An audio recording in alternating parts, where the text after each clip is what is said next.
Los que están atrás los invito a tomar asiento. A la mitad podemos seguir comiendo. Está rico el coffee.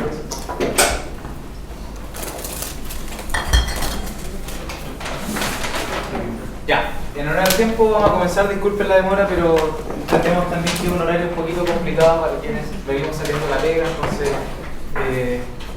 da ahí un poco la flexibilidad con el inicio. Bienvenidos nuevamente.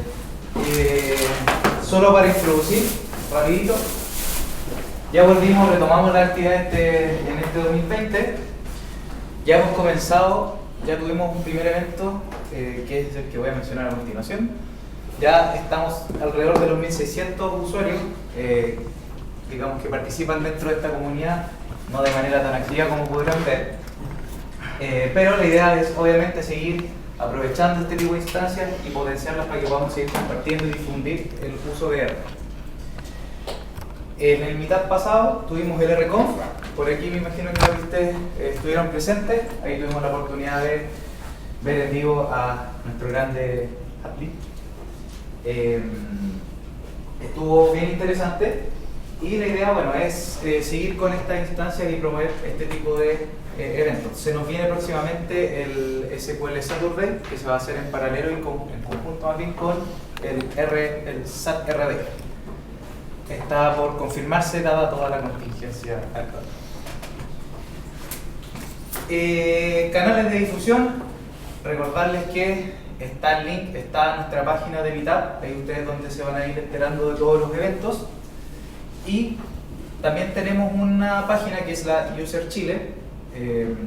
Algunos sí han interactuado con ella, pero la idea es potenciarla, moverla, hacer que sea una buena plataforma de difusión. Y aquí también les hago la invitación a que si quieren compartir material, casos, ideas, bienvenidos son. Aquí nos pueden contactar a cualquiera de los que estamos como organizadores en la página de Meetup. Toda idea es bienvenida. También publicamos los videos de las charlas como esta que se está grabando ahora, van a ser publicadas en el sitio web en fin de semana seguramente. Está bien. ¿Y en qué estamos? Bueno, solamente para introducir ya a nuestros dos expositores, un poco motivarlos y concientizar de que R está vivo. De hecho, apenas empezó todo el boom del coronavirus, empezaron a salir un montón de artículos y estudios. Oye, ¿cómo está evolucionando esto? Metamos los datos R y veamos qué está pasando. Esto ya es con información totalmente actualizada. Y en ese sentido, el espíritu de estas reuniones es justamente ver en qué estamos. ¿Qué es lo que se hace? ¿Cómo usan R? ¿Para qué lo usan? ¿Con qué fin? Y compartir el conocimiento. Y para hoy día tenemos a nuestros dos expositores, Jorge, ahí lo pueden psicopatear en su LinkedIn, y a Bastián, que están sentados allá atrás. Y eso, Jorge nos va a hablar de sistemas de recomendadores para cross-selling, y Bastián sobre workflows tidy workflows para machine learning. Así que los invito, Jorge, tú partes.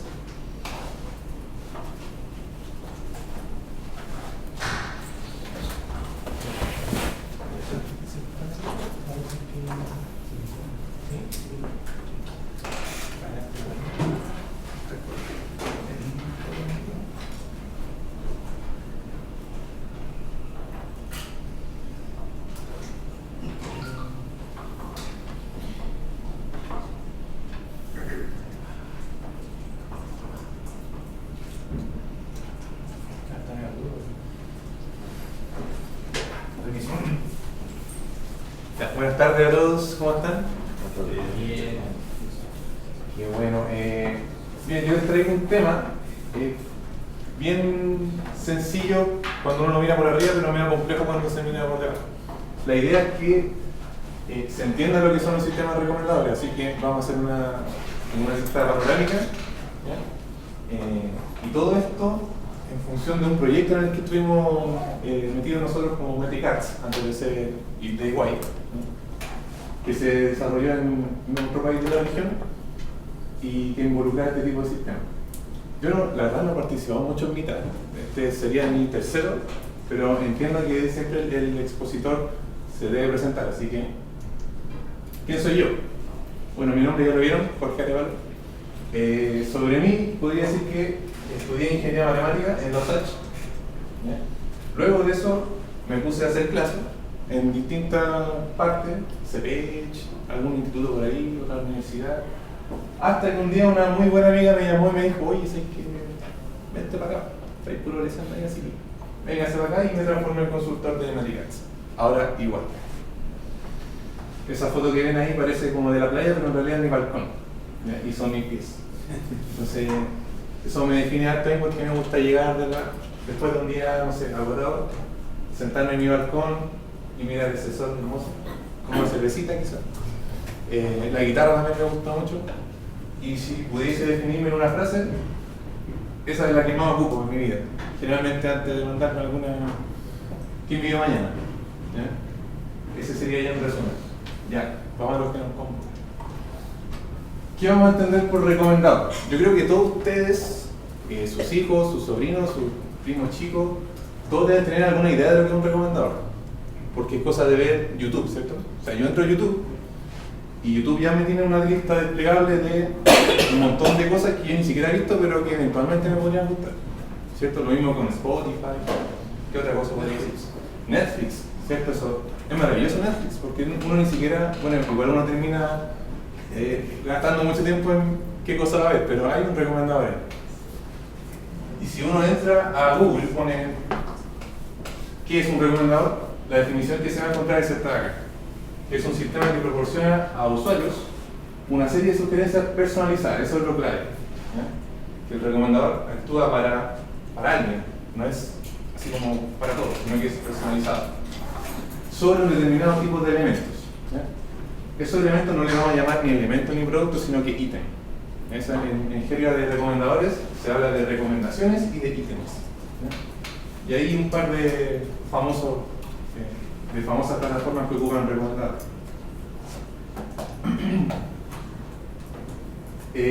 Como les decía en un principio, todo esto que les voy a hablar se desarrolló en un proyecto de un banco de otro país, en donde el cliente tenía la siguiente problema, no sé si problema, pero quería generar una venta cruzada entre el comercio externo y la tienda. ¿Qué pasa? El banco tenía una tarjeta de crédito, ¿cierto? Que la gente la podía usar tanto en tienda como con el sistema Mastercard en otros rubros, ¿cierto? Ya sea para farmacia, el restaurante o una linda Jackson Randy Rhodes de los 90, ¿cierto? Cualquier cosa externa a la tienda y que sea con Mastercard, querían de alguna forma asociarla con algún producto de tienda, de tal forma de generar una canasta, o sea, porque eso ya sería como el máximo de fidelización del cliente, que mi tarjeta, que es la tarjeta que le estoy ofreciendo, la use afuera y en tienda, ¿verdad? Eso era a grandes rasgos como el objetivo de este cliente. Ahora hay que ser bien honesto, ¿ya? Uno cuando habla de recomendadores y generalmente cuando ve ejemplos de pizarra son bonitos y salen cosas súper entretenidas, pero no siempre va a ser así, ¿ya? A veces uno quiere detectar alguna regla o alguna asociación entre esos dos mundos, pero si los datos dicen que no hay, no hay, ¿ya? O si bien hay, son algunas que son súper evidentes, ¿ya? Entonces, más adelante les vamos a mostrar cómo dieron esos resultados. Una primera aproximación que hicimos cuando llegamos al cliente fue usar el algoritmo a priori, porque lo que entendimos en un comienzo es que queríamos hacer canastas, ¿no? ¿Ya? O sea, simplemente decir, mira, si alguien compra esto, es muy probable que compre esto también.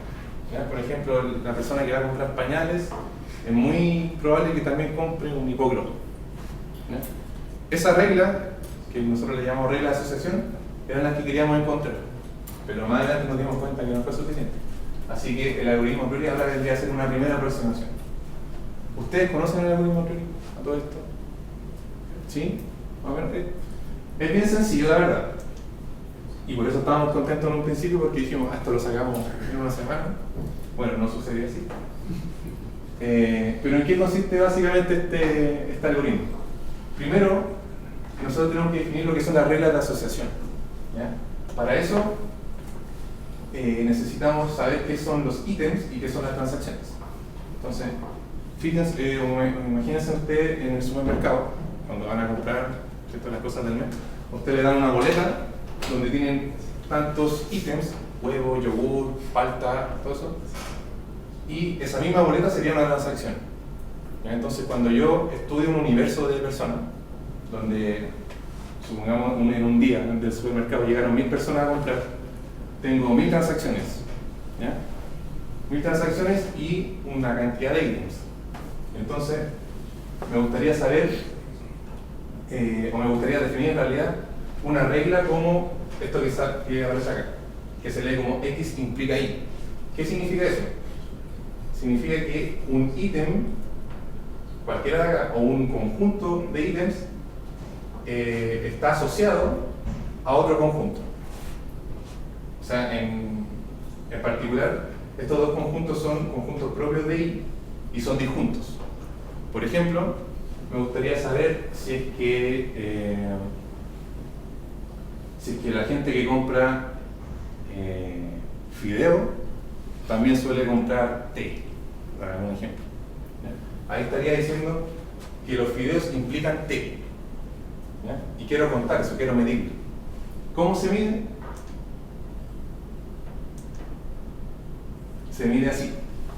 O sea, tengo una medida de significancia para una regla, donde yo, para cada ítem set, voy a definir el soporte y la confianza. El soporte no es nada más que la frecuencia del ítem set dentro de las transacciones. ¿Ya? Supongamos el mismo ejemplo del supermercado que les di, donde en un día llegan 1000 personas. Supongamos que 500 personas compraron pan. ¿Ya? Da lo mismo si 3 panes o 5 panes. Compraron pan. ¿Ya? Binario.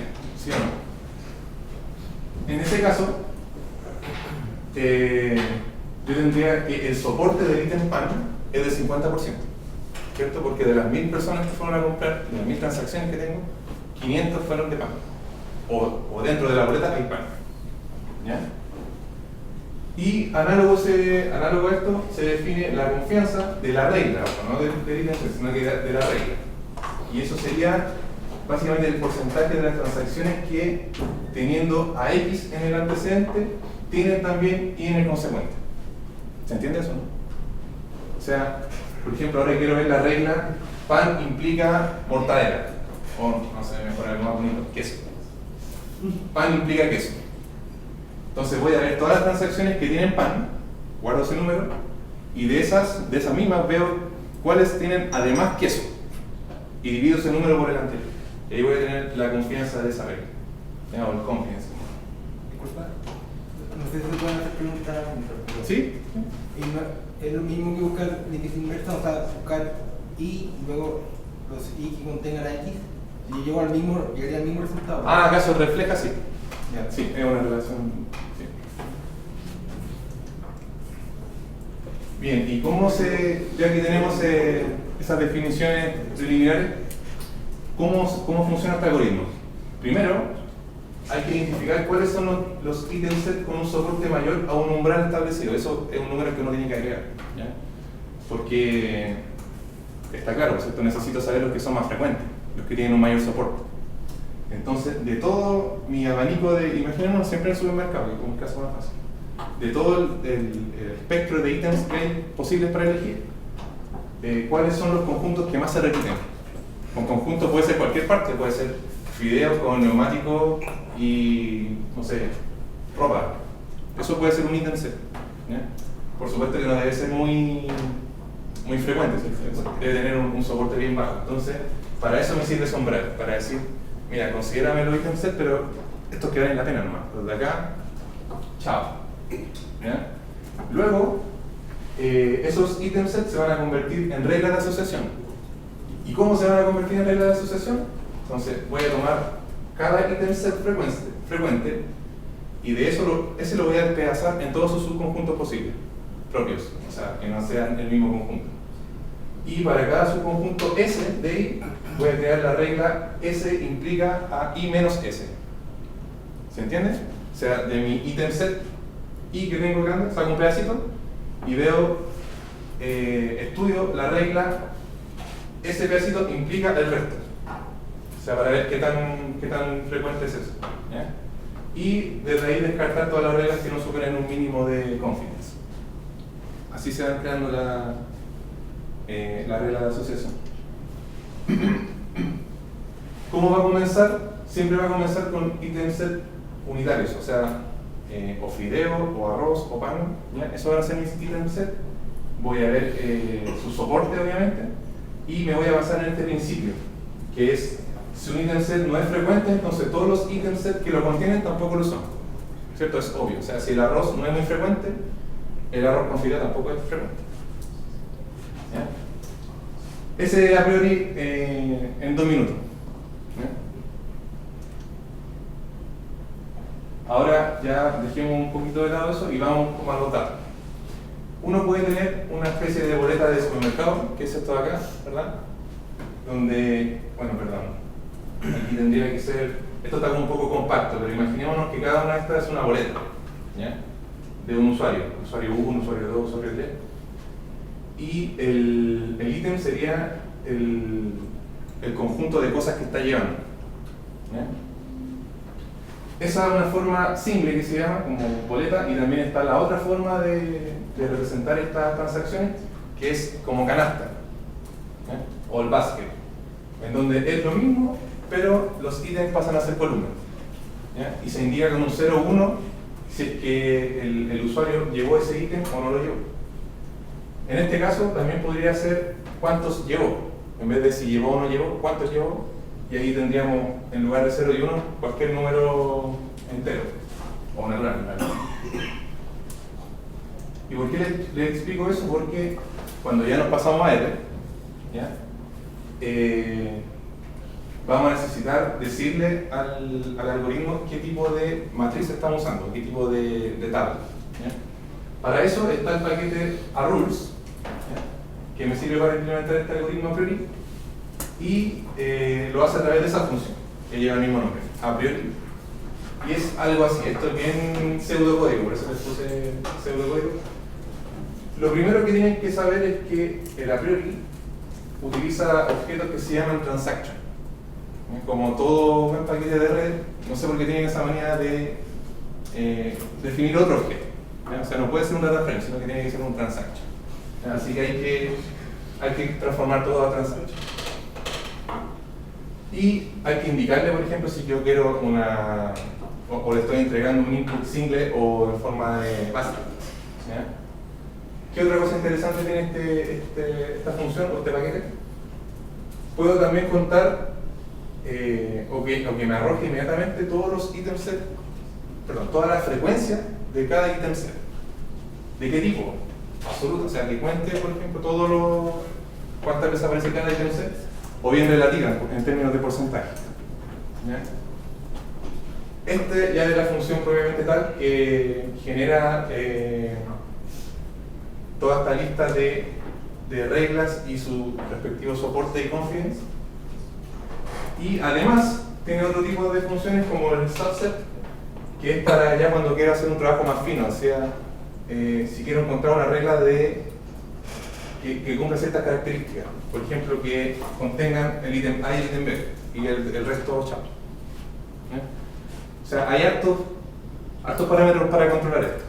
¿Ya? Pero eso es básicamente el arules. Bueno, esto lo llevamos a la práctica y nos entregaron cosas de este tipo más o menos. ¿Ya? Fíjense aquí ya estamos, estos son datos reales. Y esto está para un cierto periodo. Aquí, no sé si se fijan, pero cada ítem tiene un P1. Y acá esos ítems tienen P2. Eso significa que nosotros quisimos introducir cierta temporalidad en este trabajo, porque ¿qué pasa? La gente en invierno no suele comprar lo mismo que compra en verano, ¿cierto? Una regla que se da en enero es muy difícil que se dé en agosto también. ¿Ya? Entonces, para cada periodo, nosotros, o sea, para cada punto del tiempo, nosotros tomamos un periodo 1, que es el anterior, y un periodo 2, que es donde íbamos a hacer la recomendación. Entonces, ¿Cómo se lee esto? Por ejemplo, la gente que compraba zapatillas y estoturas infantiles de ropa de niño, que compraba zapatillas infantiles en el periodo 1, aquí creo que estamos en abril. Al siguiente periodo volvía a comprar ropa de niño. ¿Y con qué soporte? 10%. ¿Sí? Perdón, 1%. 1%. ¿Qué más podríamos saber de ahí? Y están ya ni me acuerdo que son esas medidas, pero básicamente te entrega todas las medidas significativas de la regla de asociación. ¿Ya? También esto se puede traducir ya más para el lenguaje del cliente de esta forma, o sea, ¿cuántos cumplen esta regla? O sea, que utilizan supermercado y luego restaurante, tantos. ¿Cuántos cumplen lo primero? ¿Cuántos clientes podría obtener potencialmente si hago esa sugerencia? Cosas así. ¿Y con qué confianza?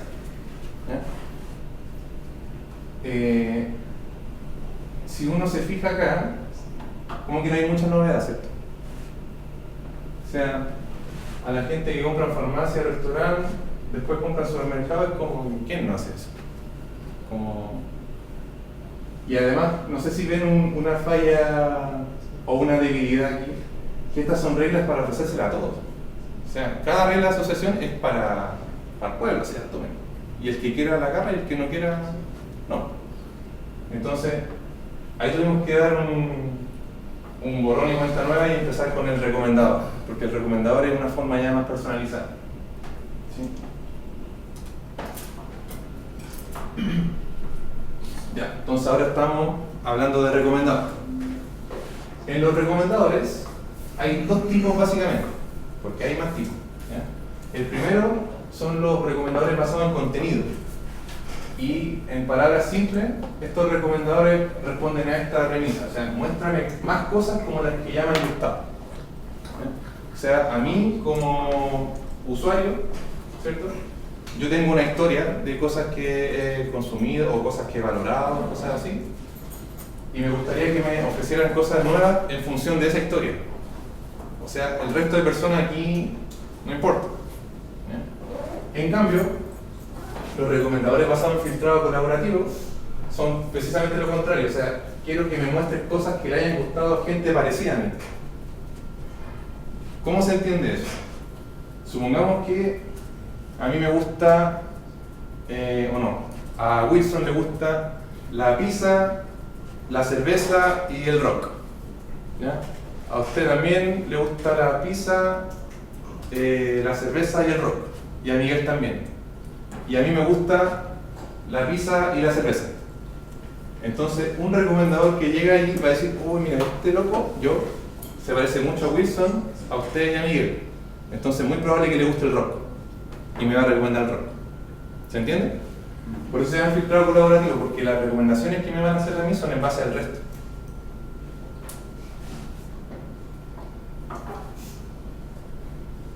Y nos vamos a quedar con esto, ya el primero lo vamos a dejar ahí, porque este fue el que utilizamos. ¿Ya? Y nuevamente se bifurcan en dos opciones. Tengo los que son basados en ítem, que básicamente sirven para saber la valoración de un usuario A sobre un ítem y se utilizan las valoraciones que ha hecho el usuario sobre ítems similares a él. ¿Se entiende eso? O sea, yo quiero, este tipo de recomendadores quiere saber si a mí me va a gustar el producto Y en función de los que ya me han gustado. Si los que me gustaron son parecidos a ese ítem, es probable que me guste. ¿Ya? Ese es basado en ítem.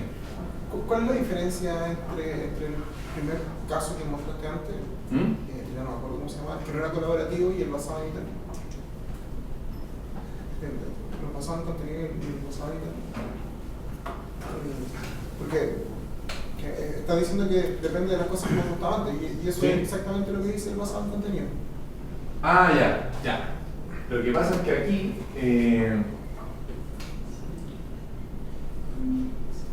sí, bueno, esto es como sí. Sí, es que hay una diferencia bien sutil con con respecto al de acá. Porque la similitud de las cosas, de los ítems, se van a definir en base al usuario. O sea, yo por ejemplo, si me gustaba la pizza y la cerveza, se va a entender que esas son cosas similares, porque están enfocados en mí. En cambio, acá tiene que haber como una catalogación previa. Por ejemplo, Spotify. Y de hecho esa es una de las desventajas de este tipo de recomendadores. Para Spotify, sin que él me conozca, yo le puedo decir, mira, sabes que quiero, no sé, me gusta esta banda.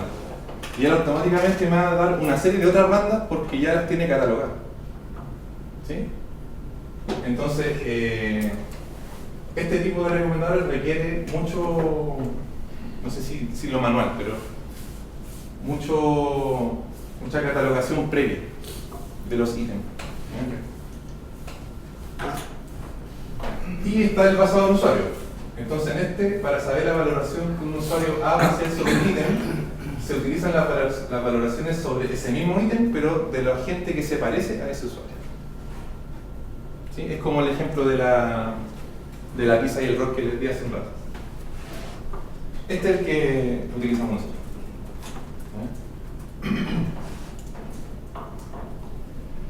Ya, ¿y cómo funciona ya un poquito más esquemáticamente un recomendador basado en filtro colaborativo?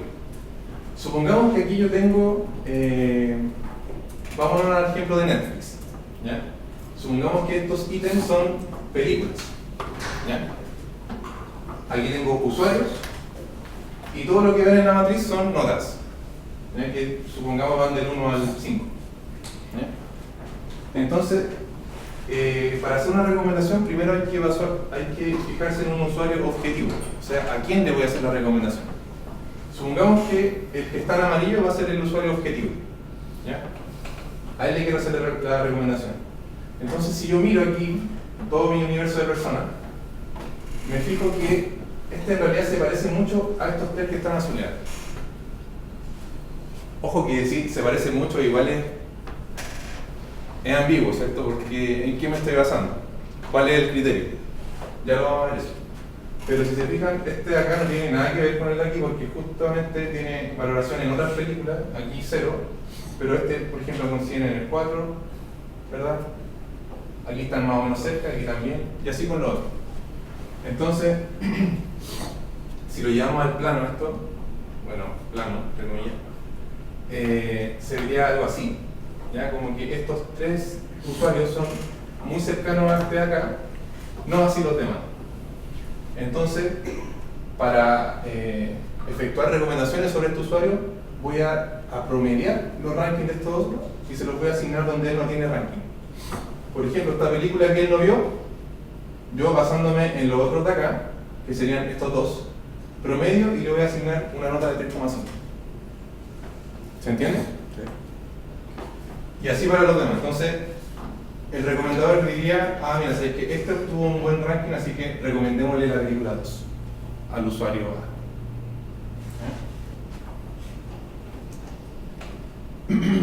A. Y lo que les decía, ¿cómo sabemos o en qué criterios nos basamos para decir que son cercanos? La vieja confiable siempre distancia euclídea, ¿verdad? Pero no muchas veces nos va a servir, depende del caso. Distancia de Manhattan, que es un híbrido, ¿cierto? Ya sea distancia por correlación. Quizá a veces, si yo hago el diagrama en un plano, las curvas están lejos, pero tienen la misma forma. O sea, están muy perfectamente correlacionadas. Yo quisiera medir eso más que la distancia. Entonces también hay esa opción. Hay otra opción también para cuando se trata de matrices como estas, pero donde en lugar de poner números reales solamente son, o números naturales, solamente tengo la opción de 0 y 1, o sea, de sí y no. Esas matrices binarias responden súper bien a esta instancia, ¿ya? Al single matching coefficient. Aquí yo estoy contando el número en las que coinciden, ¿ya? Dos usuarios y dividido por el número total de atributos. O sea, básicamente aquí estoy contando todos los que son 0, 0, los 1.1 y todas las demás. Básicamente contando la coincidencia en el número total de ítems. ¿Sí? Ahora, si yo... Aquí no estoy simplificando por si acaso, no se vayan a asustar. Si yo borrara esas dos, ¿ya? Es que eso pasa. Si yo borrara esas dos, esta distancia pasa a llamarse distancia de Jacob. Tiene un nombre bien sofisticado, pero en realidad es una tontera. Estoy simplemente quitando todos los ítems donde ninguno de los dos usuarios tiene alguna referencia. ¿Y por qué sirve esto? Porque imagínense en el ejemplo que estamos viendo en el supermercado, yo quiero comprar dos usuarios y estos usuarios, no sé, uno compró, he dicho muchos fideos arroz y el otro poroto de lenteja. O sea, tenemos en total cuatro ítems de un total de ¿cuántos ítems hay en un supermercado? Es un número ridículamente grande. Entonces, si uno se imagina esa matriz que les mostraba al principio, vamos a estar contando una eternidad de veces eso, siendo que no aporta ningún valor. ¿Ya? Entonces, esta instancia de Jacob lo que está haciendo es centrándose solamente en las coincidencias. Las coincidencias de sí, no las coincidencias de no. ¿Ya?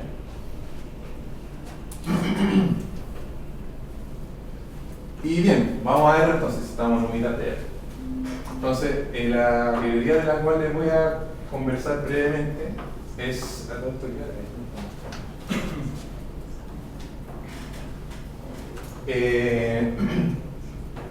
esta librería ya es un nombre recommended lab, ¿ya? Y eso, como dice el subtítulo, es una buena librería para comenzar, por cuanto es bien amigable, ¿ya? Y puede ser bien fácil de usar.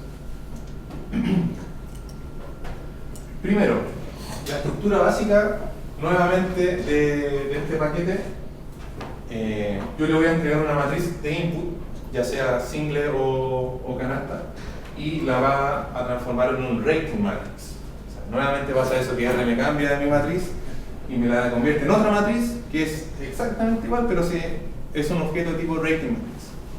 ¿Ya? Pero es la misma cuestión, o sea, usted le puede aplicar la función dim, contar columnas, contar filas, sumar, promediar, todo eso se lo puede hacer a un rating matrix de todas formas. ¿Ya? Y a su vez, cada rating matrix puede ser o bien una real rating matrix o binary rating matrix. O sea, esta acá sería el ejemplo que les di de Netflix con las valoraciones, ¿cierto? 2, 3, 4, cualquier numerito. Y esta acá de sí y no. O de compró o no compró, se jugó o no se jugó. Esa es básicamente la estructura de datos o de objetos que ocupa este paquete. Primero, si uno quiere hacer un recomendado, esto ya es ultra resumido, ya, pero para estos efectos o sea, para estos efectos queda bien, ¿ya? Porque tiene muchas cosas este paquete, ¿ya? No podríamos revisarlo todo.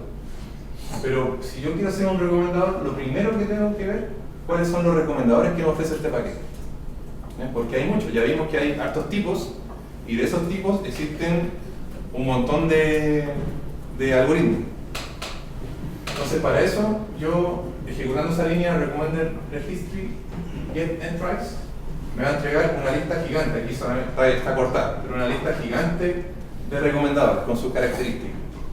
Por ejemplo, fíjense el primero, se llama AR Binary Rating Matrix. El AR quiere decir regla de asociación. O sea, las reglas de asociación que vimos en un principio también sirven para generar recomendadores. ¿Ya? Aquí fíjense, IBCF, eso es un Item Based Collaborative Filter. ¿Ya? O sea, un recomendador de tipo filtro colaborativo basado en ítem.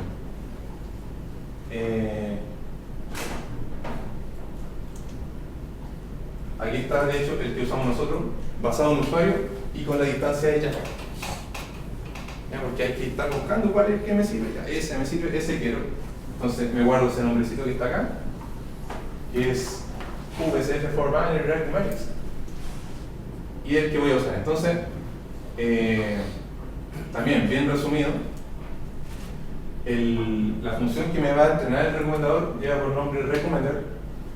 Yo le entrego mi data de train, le digo el método que quiero y una serie de parámetros que pueden ser de control. ¿Qué más? Una vez que yo ya tengo mi recomendador, puedo testear acá, ¿verdad? Y decirle, mira, ¿sabes qué? Devuélveme ya sea un rating o ya sea un top N de recomendación. También tiene hartas opciones. Y además tiene esa función evaluation scheme, donde yo le entrego la data, le digo con qué método quiero particionar esto, un split normal, déjame tanto para train, el given es un parámetro que dice, mira, para la data de test, solamente considera 10 ítems y los demás ocultan para luego ejercer o dar recomendaciones sobre esos ítems y poder comparar. ¿Ya? Eso es básicamente el Recommender Lab. Cuando lo llevamos a la práctica, en nuestro caso, lo hicimos para 50.000 clientes. ¿Ya? Y obtuvimos recomendaciones para 29.807 de ellos. O sea, un 59% del total de clientes analizados. Y aquí obviamente, cuando yo genero un umbral de rating bajo, o sea, cuando mi recomendador es malo, ¿ya? O sea, donde acepto cualquier cosa, un 10% de un umbral bien bajo, llego al 35% de mi total de personas o de usuarios. Y así. Entonces, por ejemplo, ya con un 25% de rating es más o menos bueno y podríamos llegar a un 13% de la cartera de clientes. ¿Ya? ¿Para qué sirve esto? Primero, para direccionar una campaña. O sea, yo como banco tengo un montón de correos, pero no voy a estar mandándole promoción de todos los ítems a todos los clientes porque no me van a pescar, me van a llevar al spam al tiro. Entonces, este tipo de recomendadores sirve para eso, para direccionar bien, para disminuir recursos, ya sea para términos de contacto o campañas de marketing, cosas así. Disculpa, o sea, para entender bien, esos 29.000 quiere decir que son los que realmente tenía valor hacerle la recomendación. No, estos 29.000 son estos. O sea, ¿cierto? No son más de... No, aquí son con cualquier rating. Aquí están todas las recomendaciones, pero las muy malas, las malas, las más o menos y las buenas. Entonces, cuando ya empezamos a afinar un poco esas recomendaciones y nos vamos poniendo un umbral, ahí van disminuyendo. Entonces, en realidad, nosotros nos quedamos con este de acá, un 25%, habría que hablar del 13% de 50, ¿cierto? Que son 6.000 y tantos. O sea, las recomendaciones fueron para 6.000 y tantos clientes, no para los 50.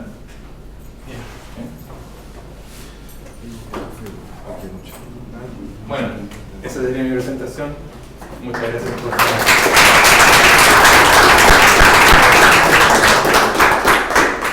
dudas, consultas, díganme. Al final, cuando corres el proceso, es el dataset para cada uno de los clientes, ¿no es cierto? Sí. O sea, 50.000, corres 50.000 veces el proceso para buscar la recomendación para ese cliente. O sea, no, corres 50.000 para cada uno, una vez por cada cliente, ¿eso? Claro, es que primero hay que entender que esta cosa es primero hay que entrenar el recomendador, ¿cierto? Entonces yo le entrego una cierta cantidad de clientes, él va a agrupar, de alguna forma va a clusterizar eso y va a generar recomendaciones, luego uno le agrega datos nuevos, clientes nuevos, y va a decir ya este cliente, ¿a cuál de estos grupos se parece? A este, listo. Y este, se parece a este grupo, esa recomendación. Así que básicamente sí, sería de uno por uno. Y de hecho por eso es costoso, es un poco lento. Tengo dos preguntas. Primero, solo por curiosidad, ahí en la diapositiva mostraste que consideraste los primeros 3 vecinos, ¿correcto? Sí. Eso utilizaron el modelo final y probaron distintos números de CAN. ¿Números de? de cada vecinos.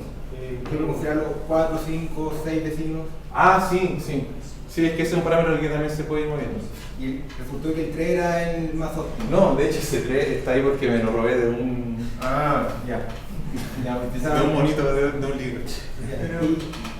Y para la otra pregunta Sí. es, el modelo que utilizaron para hacer recomendadores de los cada décimos vecinos, ¿intentaron otro modelo de Machine Learning, como árboles? Sí, sí, de hecho, como suele pasar en nuestra industria, a veces el cliente pide una cosa, pero después se termina dando cuenta que quiere otra, entonces uno empezamos con una a priori, después un recomendador y al final hicimos justamente un modelo Machine Learning con Random Forest, donde esta cosa se transformó en un modelo de clasificación. O sea, el cliente va a comprar eso o no lo va a comprar. Entonces, sí. Y corrimos uno... Yo diría algo.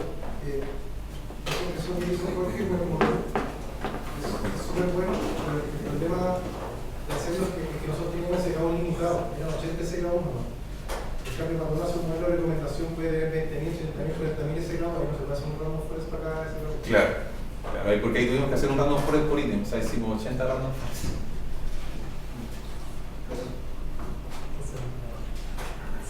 Yo tenía un par de dudas, una respecto a granularidad, una para arriba y una para abajo, si se puede decir así. ¿Ya? Antes de hacer el análisis de modelo, cuando hicieron la caracterización de los ítems que iban a predecir y la caracterización de los clientes que iban a los cuales les iban a hacer la recomendación, ¿había algún valor para ustedes y para el cliente, obviamente, en hacer una recomendación de, por ejemplo, clúster a clúster? No sé exactamente qué ítems eran los que ustedes estaban manejando, pero para el caso del supermercado, por ejemplo, si yo voy a comprar legumbres, puedo comprar, hay como 5 o 6 tipos de legumbres estándar en Chile. Y estos 5 o 6 tipos de legumbres quiere decir que la persona podría comprar lentejas, garbanzos, porotos, etc. Lo cual quiere decir que esto podría ser asociado como un clúster. Y ya asociar este nivel un poco más micro, podría mejorar la predicción de tu modelo. En temas de recomendación, si es que vas a predecir, obviamente, a este nivel. Por eso mi duda es si es que les habría tenido algún aporte en correr primero un modelo macro para ver hacia dónde iba cada cliente y luego micro para ver dónde iba específicamente cada uno de ellos. Ya, sí, entiendo bien tu pregunta. El primer problema que teníamos es que había muchos ítems, ¿cierto? Demasiado. Entonces, ahí de hecho eso fue otro proyecto, un proyecto previo, donde hubo que homologar todas las categorías. O sea, aquí igual hay que olvidarse del supermercado porque ya no vamos a ver legumbres, cosas así, sino que vamos a ver, ¿cómo decirlo? Tipo de tienda. O sea, ropa, calzado, ya un poco más macro. ¿Okay? Y claro, una de las primeras cosas que vimos es que el ítem que tenía mayor soporte era el de seguros. ¿Sí? Que es algo que no nos dimos cuenta, nosotros llegamos y tiramos la cuestión para ver qué arrojar. Pero claro, los seguros son automáticos. Cuando tú los contratas se van renovando mes a mes y por lo tanto tienen un soporte súper fuerte. Entonces ahí el cliente nos decía, esos hay que sacarlos. ¿Sí? ¿Qué otra cosa, así como de escarbar hicimos? Los clientes que tuvieran muy pocas compras, chao, porque no aportan nada al modelo. ¿Qué más? Creo que eso, o sea, afinamos harto los ítems para achicar esa cantidad. Y respecto de esto ya es como una pregunta más macro, para hacer todo lo que es la validación del modelo, porque entiendo que acá ocuparon toda la data echaron toda la carne a la parrilla para entrar en el modelo. ¿Hicieron algún tipo de validación respecto de sus recomendaciones? Sí, es que al final, como mencionabas, el modelo de Machine Learning, nos quedamos con ese. Y ese, claro, fue validado como validamos todos los modelos de Machine Learning. O sea, tomando creo que fue un 70-30, validamos un test, vimos la medida de performance y nos quedamos con eso. Ya, estamos ¿Más dudas? ¿No?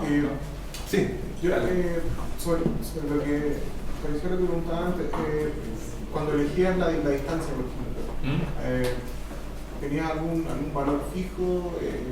¿Cómo decidían cuál era la distancia apropiada? Digamos? Ah, ya, la distancia la elegíamos por el tipo de matriz que estamos usando. O sea, en este caso, nosotros las transacciones las consideramos como el tipo compró o no compró el ítem. ¿Por qué? Porque más del 90%, no me acuerdo bien el número, pero era sobre el 90%,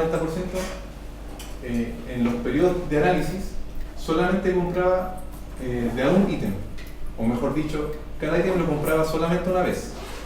Por ejemplo, si un cliente compró calzado, no tenía en ese periodo 2 compras por calzado. Entonces, en un principio íbamos a decir, ya, ¿sabes que vamos a poner todas las cantidades que compran cada ítem? Y vamos a usar una matriz real. ¿Sí? Pero eran tan pocos casos que al final dijimos, no sé qué, o compran o no compran, y en ese caso usamos la matriz binaria. Y como es la matriz binaria, entonces la distancia que mejor me sirve para esa es la de conteo de coincidencia.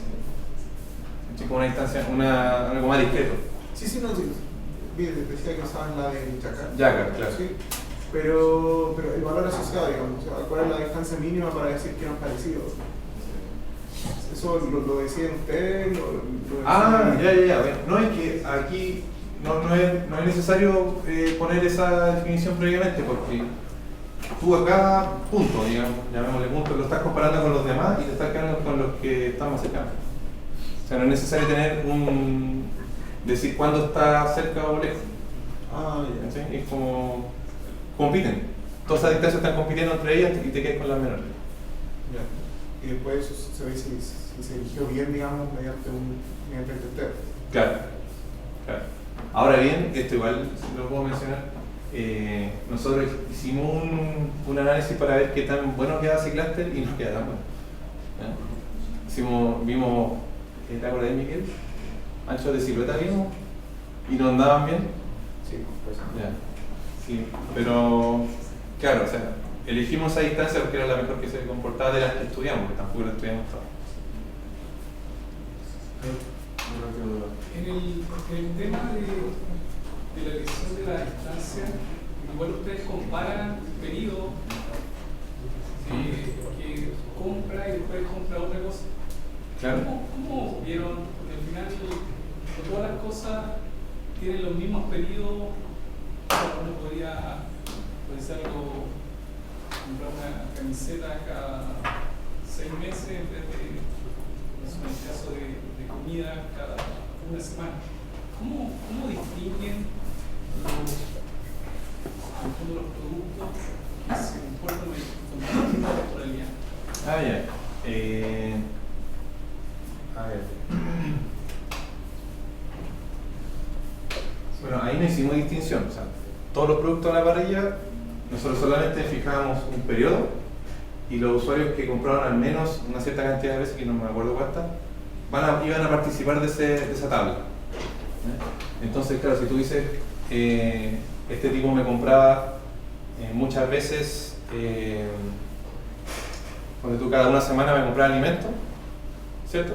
Ese tipo era como del 6%, no es que esté famoso ese número, pero era un 6% de la muestra, ¿sí? Eran como casos muy particulares o muy outlier, llamémoslo. En cambio, todos los demás eran como este ítem lo compro una vez nomás en este periodo y este una vez también, ¿sí? No se daba eso de comprar seguido.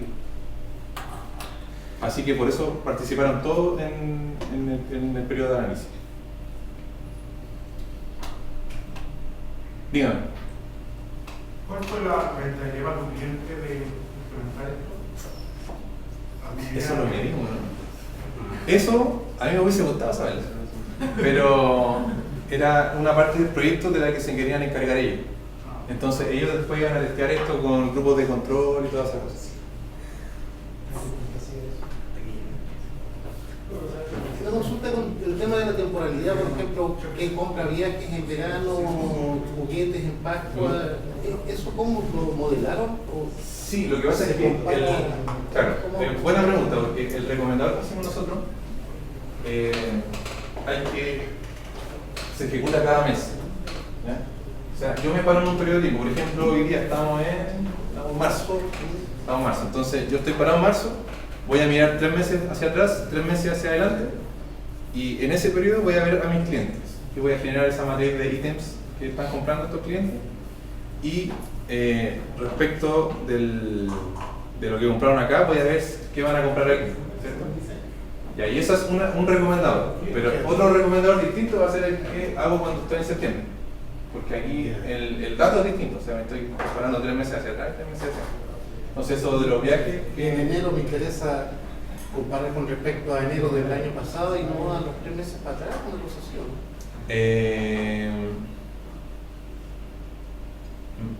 No, es que no miramos de año a año, sino que en el punto en el que yo estoy parado, 3 meses hacia atrás y 3 meses hacia atrás. Entonces quiero ver las compras que se hizo acá, cuáles implican esto acá. ¿Estamos? Ya. Muchas gracias de nuevo. Gracias.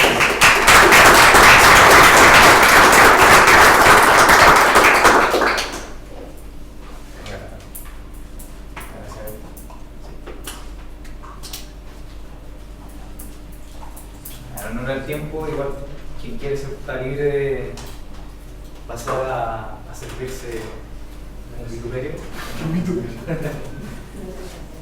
Su vituperio.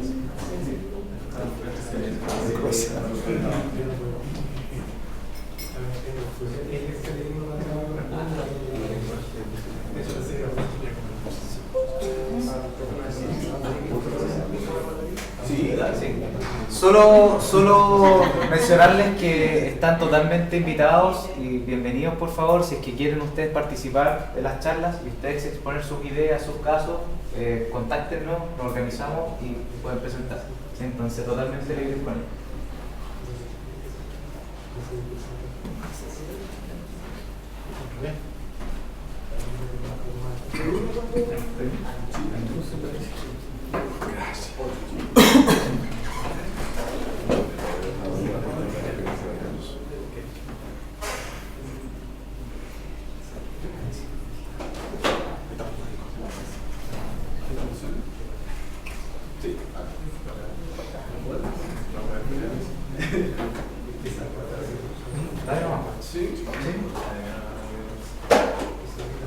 Comenzamos con la segunda charla. Hola, ¿cómo están? Mucho calor. Vale, bueno, qué rico ver a tanta gente en esta instancia. Mi nombre es Bastián Aballay, yo soy ingeniero, científico de datos de Metric Arts.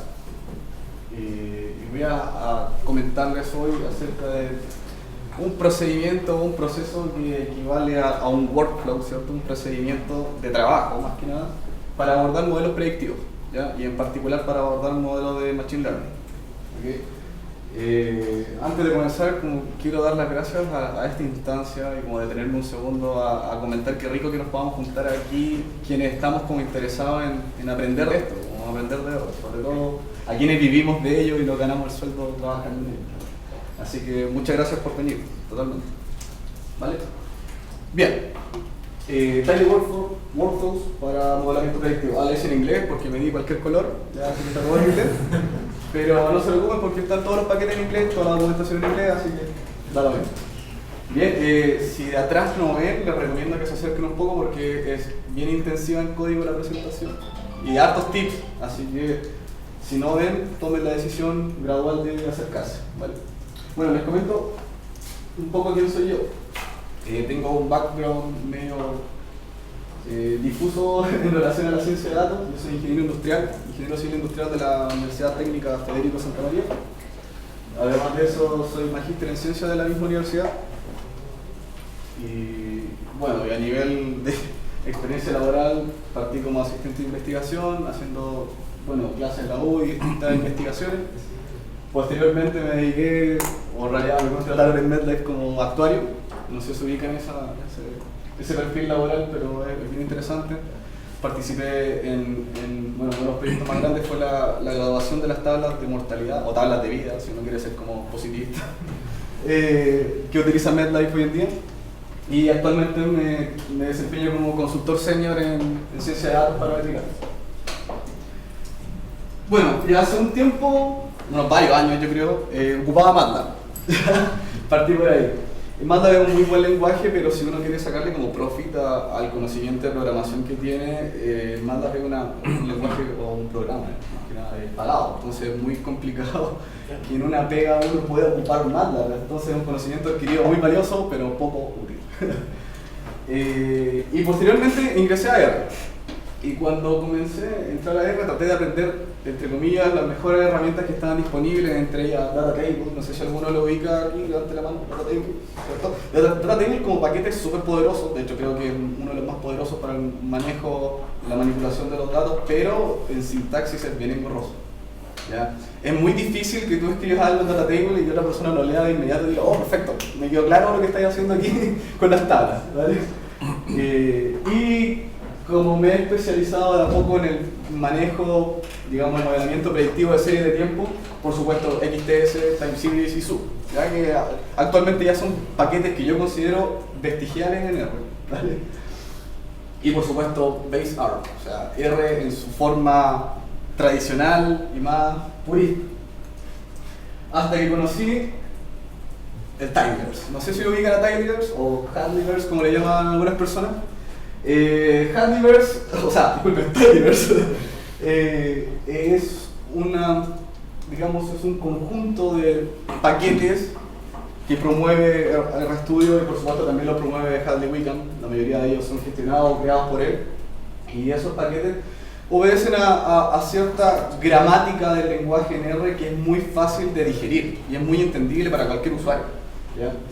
De hecho, en las pocas ocasiones que he tenido para enseñar R, ya creo que es mejor práctica, lo podríamos debatir de todas maneras, enseñar deep layer de inmediato, es decir, deep layer y pure de inmediato con esa sintaxis que empezar con R básico, porque es quizá un poco más complejo, ¿ya? Entonces ahora actualmente ocupo bastante deep layer para manipulación de datos, pure, ¿cierto? Para reemplazar ciclos iterativos, ¿cierto? Ciclos for, entre otros.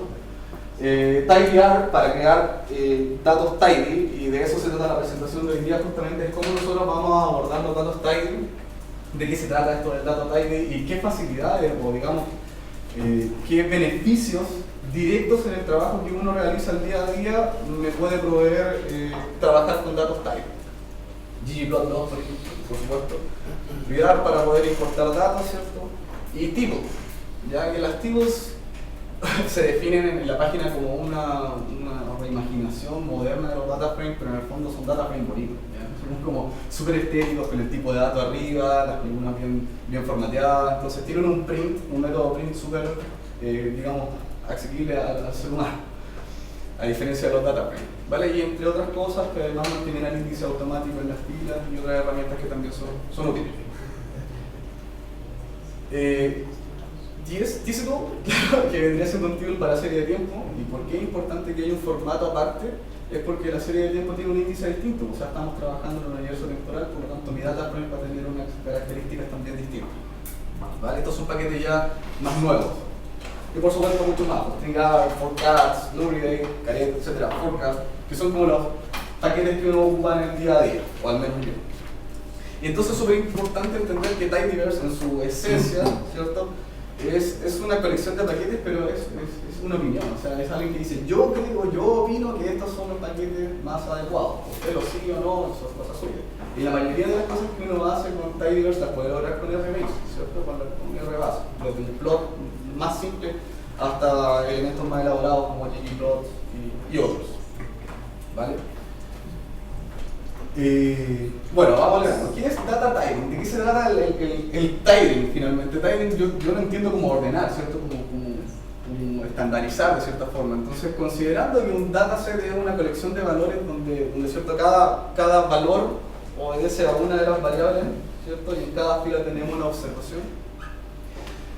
La mayoría del tiempo, de hecho el 80% del tiempo, cuando nosotros estamos trabajando con los datos, trabajamos limpiando y preparando los datos para después colocarlos, ¿cierto? en la fórmula finalmente que uno le provee al modelo y que el modelo ingesta y produce parámetros, ¿cierto?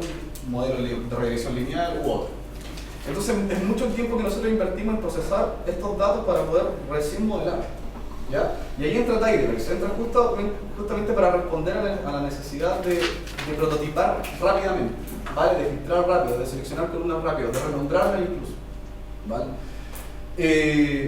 Y para ello, por supuesto, es importante el proceso de data tidying, es decir, de estructurar el set de datos de una manera lo más ordenada posible, cosa que ese orden me permita, por ejemplo, después seleccionar esas columnas y pasárselas de inmediato a la fórmula de un modelo, ¿vale?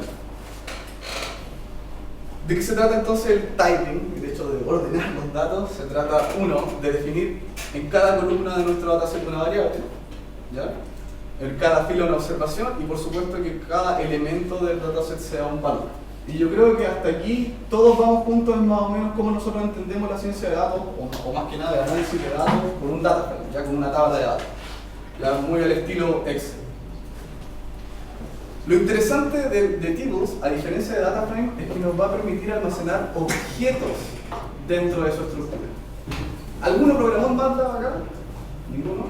¿Ninguno? MATLAB. MATLAB tiene un tipo de datos súper interesante que se llama structs. Y los structs tienen esa característica que son una celda donde tú puedes tener texto, números, y de repente ¡pum! Un modelo ahí, de la nada. Entonces no es un dato, no es una estructura genérica que tengo pura, digamos, una columna, o sea, las columnas siguen teniendo el mismo tipo de datos, ¿vale? Pero los elementos que conforman al objeto ya ahora pueden ser distintos, ¿ya? Es como una lista un poco más complicada. Entonces la gracia de las tables finalmente es que pueden de manera nativa alojar, ¿cierto? Complejos, o sea, objetos complejos, ¿cierto? Arbitrarios. ¿Por qué puse arbitrarios? Porque pueden ser distintos tipos de objetos. O sea, yo puedo, eventualmente les voy a mostrar que puedo almacenar, por ejemplo, una red neuronal dentro de un dataframe. Puedo almacenar un modelo de regresión lineal dentro de un dataframe, ¿vale? Y una frase que me motiva bastante justamente con lo que es el data tidying es descartar todo lo que no te da alegría, ¿ya? Que esa es no sé si ustedes ven Netflix, pero ella es una chica japonesa que ordena como todas sus cosas súper cuática en cómo ordenar esto, y creo que el principio que ella propone en su programa de tidying up, ¿cierto? Doblar la ropa y todo eso, es súper relevante en el sentido de lo que estamos trabajando acá, porque nos demanda, nos pide ser ordenados y nos pide descartar variables que no sean útiles o que no estén completas, por ejemplo, ¿vale? Y el core de la presentación o el core del tema es, o digamos, con esto se tiene que quedar, es con el flujo de trabajo que se denomina list column, es decir, cómo empezar a generar listas de columnas hacia el lado de un dataframe, ¿ya? ¿Cuál es el proceso? ¿Ya? LSW. Entonces, ¿cómo vamos a partir nosotros? Primero vamos a generar una lista de columnas, probablemente ustedes no tienen ni idea de qué es eso, pero ya se lo voy a explicar. Luego de eso vamos a trabajar, vamos a mapear una función a esa lista de columnas, y finalmente lo vamos a simplificar. Ahora, en la práctica, ¿qué se traduce eso? A que puedo tener muchos modelos en paralelo, a que puedo simplificar distintas operaciones con simplemente una función, ¿vale?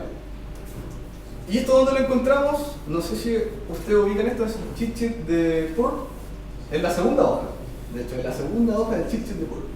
Y más aún, acá, ¿cierto? Todo, bueno, en realidad, aquí partimos. Si ustedes tienen dudas acerca del proceso, recuerden que en la segunda hoja de Perl pueden encontrarla, ¿ya? Y de esto se trata mi presentación y de cómo lo vamos a abordar nosotros para poder generar datos y generar insights y modelos útiles a partir de esta hoja, ¿vale? El primer ejemplo que voy a mostrar es un ejemplo de juguete, ¿ya? Que es el Gapminder Dataset. No sé si lo ubican, pero el Gapminder Dataset, o digamos la idea detrás de Gapminder era hacer un análisis de la expectativa de vida de todos los países en el tiempo, ¿ya? Y en los años 2000 y algo, este caballero que está acá, Rio Gosling, él fue uno de los primeros que generó una visualización de datos coherente para el problema, donde el tamaño del círculo que se ve atrás es la población, ¿cierto? Y ahí va evolucionando bueno, la población a través del tiempo y eso se va moviendo, es súper interesante cómo lo plantea, y fue como los albores de la visualización de datos moderna, digamos, animada. ¿Vale? Bueno, este ejemplo lo pueden encontrar por supuesto en el libro de Hadley Wickham, R para Ciencia de Datos. Si es que no se lo han leído, un libro por supuesto introductorio muy interesante. ¿Vale? Entonces comencemos a ver un poco de qué se trata esto del esquema tidy. ¿Vale? Entonces cuando yo tengo un dataset como el Gapminder, lo que nos encontramos es lo siguiente: tenemos una columna que equivale al país, ¿cierto? Tenemos otra que define el continente, el año, expectativa de vida, población y GDP, ¿cierto? PIB, ¿vale? Ahora, ¿por qué es relevante esto? Porque esto primero nos indica que es un table, ¿cierto? No es un data frame, sino que es un tipo de dato, bueno, es un data frame. Los tables son data frame y son tables al mismo tiempo, ¿ya? Esa es otra característica que tienen los tables, ¿ya? Y nos damos cuenta de inmediato que esto no está en formato tidy. ¿Alguien me puede contestar por qué? ¿Por qué no está en formato tidy esa tabla que se ve ahí, siendo que se ve súper ordenadita? Porque se ve fea. Ya, porque se ve fea. Pero ¿qué es lo feo? ¿Qué es lo feo en este caso? ¿Qué te molesta? ¿Qué te hace ruido? Así como que yo lo miro y te digo, ¿por qué no? Tipo de datos. ¿En qué caso en particular? Las columnas. ¿Pero cuáles? FCT. Ya, pero FCT es un factor, es un tipo de dato factor, así que nos está caracterizando que finalmente cuál es el elemento que tenemos. Pero ¿qué es lo que de verdad debiese molestarlo a ustedes? ¿Quién les molesta? ¿Qué les genera escosor en eso? No está bien tabulado, columnalmente no está bien tabulado, por así decirlo. Hay poco espacio, por ejemplo, entre la FCT y POP. No voy al aspecto estético de esto, voy más al data frame en sí, a su elaboración o a la manera de abordarlo. Recuerden que cuando estábamos conversando recién acerca de esto, ¿cuál es el principio acá? ¿Qué tenemos acá? Observaciones únicas, con valores asociados, ¿cierto? El problema que yo tengo acá, como científico de datos, es que veo que tengo una columna que me va a repetir Afganistán, y la otra me va a decir Asia. Y yo podría pensar este dataset como: tengo los datos de Afganistán, o sea, tengo los datos por año, expectativa de vida, población y GDP de Afganistán, y sé que es Asia. Por lo tanto, para representar esta estructura yo necesitaría una sola fila. ¿Cuál? Afganistán. Y pasamos al país siguiente. ¿Se entiende, no? Más o menos. Si no se entiende, lo vamos a ver en la práctica. Puedo tomar el dataset Gapminder y le digo, agrúpate por país, ¿cierto? Y luego de agruparlo, lo anido. Y al momento de anidarlo, genero otro table, ¿cierto? Pero donde ya la columna que está acá, agrupada por país, ¿cierto? Se llama data, y esa data contiene un table, ¿cierto? Que me reduce toda la información de ese país a un solo elemento, a una sola fila. Entonces ahora tenemos datos tidy. ¿Por qué? Porque a cada fila es un elemento, un país en este caso. ¿Vale? A diferencia de esto, donde tengo acá Afganistán repetido varias veces. Entonces ahora, si yo quisiese saber qué es lo que hay acá adentro de data, lo puedo revisar. Gapnested, el primer elemento, es un tipo, donde tengo el continente en la primera columna y los datos asociados a ese país en las columnas siguientes. ¿Se fijan? Entonces sigo teniendo mi país acá. Tengo todos los identificadores primarios, para los que saben que vas a datos. Tengo mi identificador primario acá y los datos acá, y ya podemos empezar a trabajar. Ya, esto está ahí. Esto no está ahí. Esto no da felicidad. Esto da felicidad. ¿Vale? Listo. Entonces, dado que yo tengo ahora los datos anidados con esta función nest, ¿cierto? Agrupé primero por país, luego de eso lo anidé y lo puedo asociar, por supuesto, a la columna del país. Ya puedo empezar a desarrollar un trabajo un poco más uniforme a través de todos los países, ¿vale? Por ejemplo, si yo quisiese mapear la población promedio a través del tiempo de todos los países, de una, ¿cómo lo hago? Tomo el arreglo anterior, Gapnested, este que está acá, ¿cierto? Y le mapeo cierta estructura, ¿vale? Mapeo la columna data de Gapnested y le calculo el promedio a la columna población, que es del elemento data, ¿cierto? O sea, así se lee más o menos la sintaxis de DeepLayer y de Port. Y por supuesto le genero la columna min-pop a este data frame que está acá, que es pop nested. Entonces, si observamos pop, la población anidada, ¿en qué encontramos? Que tengo el país, los datos y la media poblacional acá, almacenada con un valor doble. Ahora, tengo una lista acá y tengo otra lista acá. ¿Cómo podría extraer ahora el valor que está acá? Muy simple. Tú le dices al data frame de salida, ¿cierto?, la media poblacional, y obtienes el mismo dataset, ¿cierto?, país, tipo, los elementos, ¿cierto?, población, GDP, etc. Y a la derecha la media poblacional. Incluso lo podemos hacer más rápido aún. Si en todo el proceso utilizamos un map con tipo de datos, es decir, mapeame estos resultados, pero yo ya sé de manera de manera previa, yo sé que esto va a ser un dado, porque estoy calculando una media. Por lo tanto, como es un valor dado, colócalo de inmediato en esta columna. Y ya reduje la manera de ver el problema a calcular de inmediato los indicadores que me interesan. ¿Vale? Ahora, si yo quisiese hacer un modelo, aquí ya la cosa se pone un poco más interesante, como que agarra vuelo. ¿Por qué? Porque puedo utilizar la misma sintaxis de mapear los datos, ¿cierto?, a un modelo de regresión lineal, donde la fórmula va a ser intentar modelar la esperanza de vida en función de los años que van pasando, es decir, la evolución temporal de la esperanza de vida a través del tiempo de los distintos países.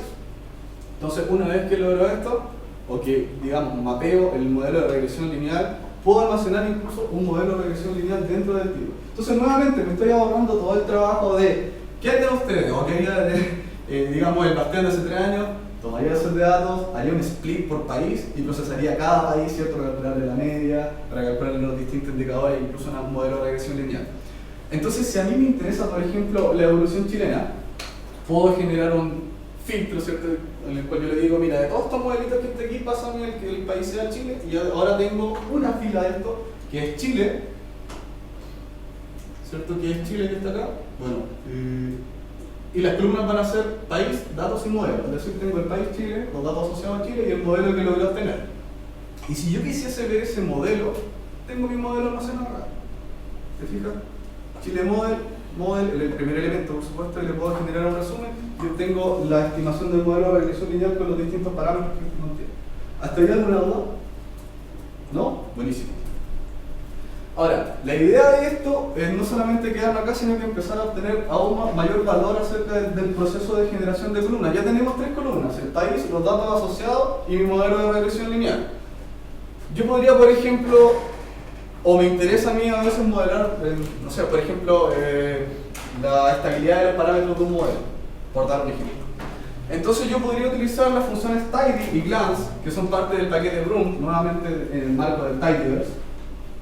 Y con ese modelo yo puedo obtener, o sea, con esta función tidy yo puedo obtener los términos del modelo de regresión lineal, los estimadores, el error estándar y los estadísticos asociados de una manera nuevamente tidy, es decir, hacia el lado. No lo saco como una lista, no lo saco como unos pliegos, sino que lo saco simplemente como un dataset.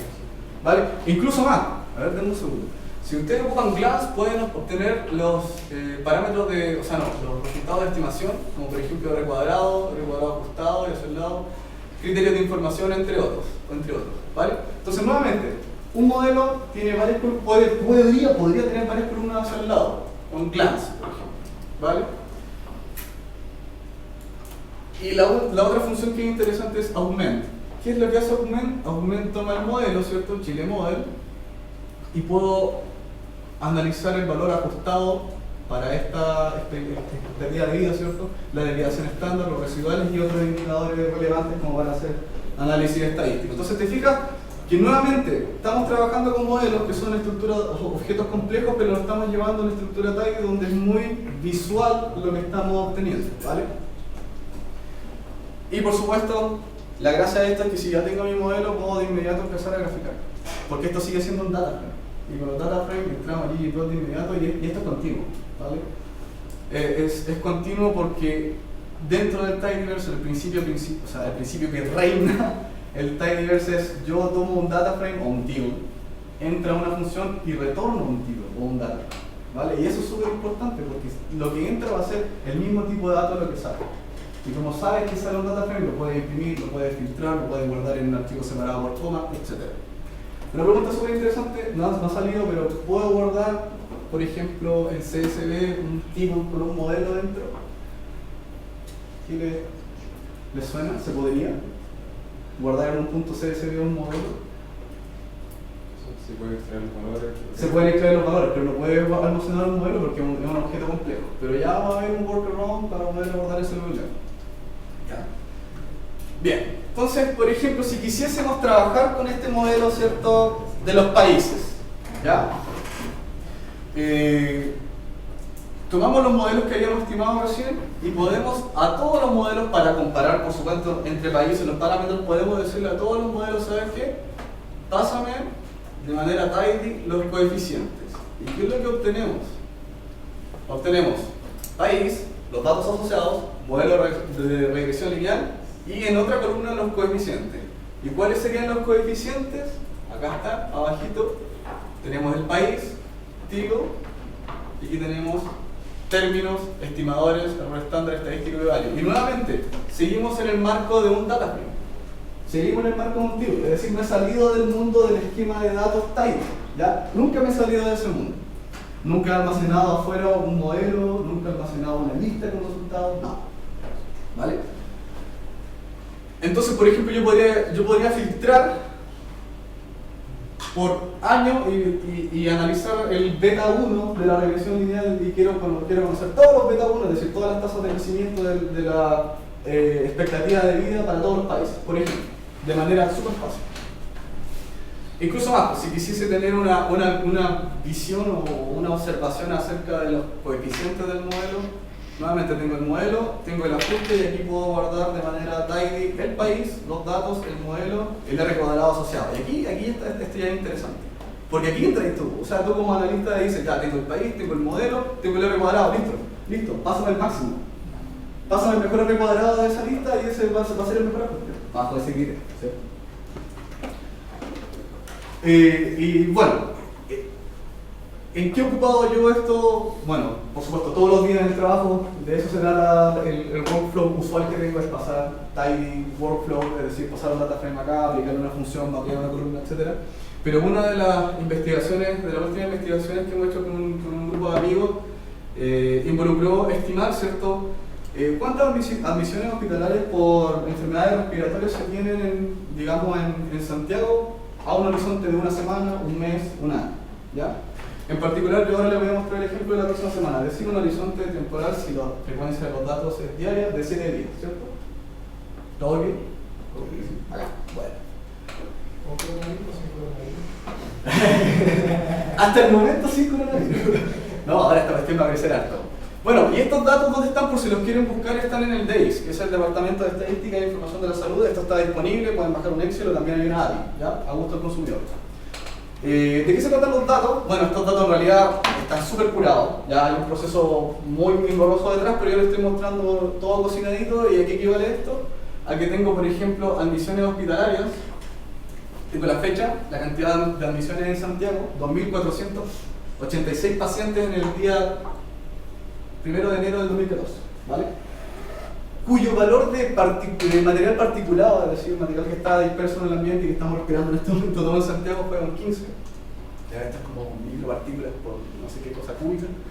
Y temperaturas, ya las temperaturas también las pedimos con otros medidores.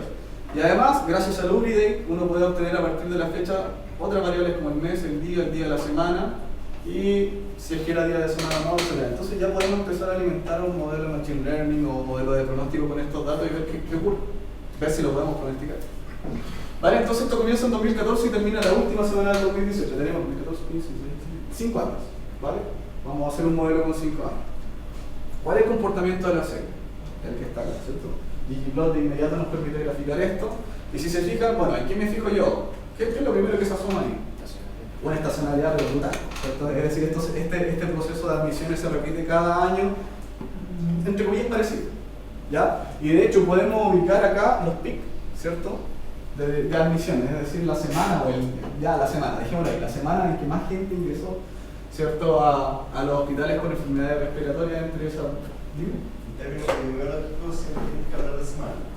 ¿Cómo? En términos epidemiológicos siempre tienes que hablar de semana. Ah, claro, como parte del dominio del problema, sí. O sea, es que en realidad cuando uno hace un pronóstico, si bien lo vas a hacer a 7 días, necesitas el pronóstico del primer día para cambiar el tercero. Usted dice, estaba hablando del pico, ¿no?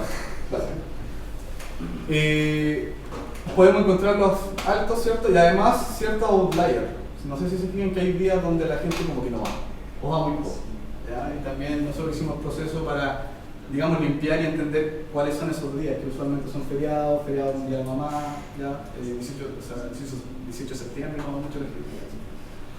Bien, entonces hay estacionalidad, estamos modelando una serie de tiempo que es diaria y la vamos a pronosticar a 7 días. Ese es como el escenario del problema. Entonces, el workflow digamos, de Machine Learning usual es dividir nuestro set de datos en entrenamiento, validación y testeo, ¿cierto? 3 sets. Y además acá abajo juntamos lo que es entrenamiento y validación en un solo set para poder hacer posteriormente validación cruzada. Ahora, ¿cómo se entiende la validación cruzada? Con este gráfico. ¿Alguno de ustedes ha trabajado con serie de tiempo anteriormente? ¿No? ¿Con pronóstico serie de tiempo? La serie de tiempo tiene una característica bien especial en los procesos de Machine Learning. Tú cuando vas a hacer validación cruzada, ¿cierto? Alimentas un modelo, te dice, mira, digamos, 10-fold cross validation, es decir, 10 sets, generas 10 sets, y vas validando en el set, ¿cierto? De testeo que te va quedando de esos 10 pares, digamos, de sets. Pero en este caso, el muestreo, el procedimiento de muestreo no puede ser aleatorio. Tiene que ser ordenado, porque es una serie de tiempo, es temporal. Entonces el factor temporal es fundamental acá, y quien vea un artículo o un paper donde no se ha hecho así el pronóstico está mal. Ya, es un hecho. ¿Por qué no se puede hacer así? Es importante entender el fenómeno y saber que es una serie de tiempo, y esa manera de abordarlo me va a establecer los parámetros para poder recién abordar el problema con algún modelo.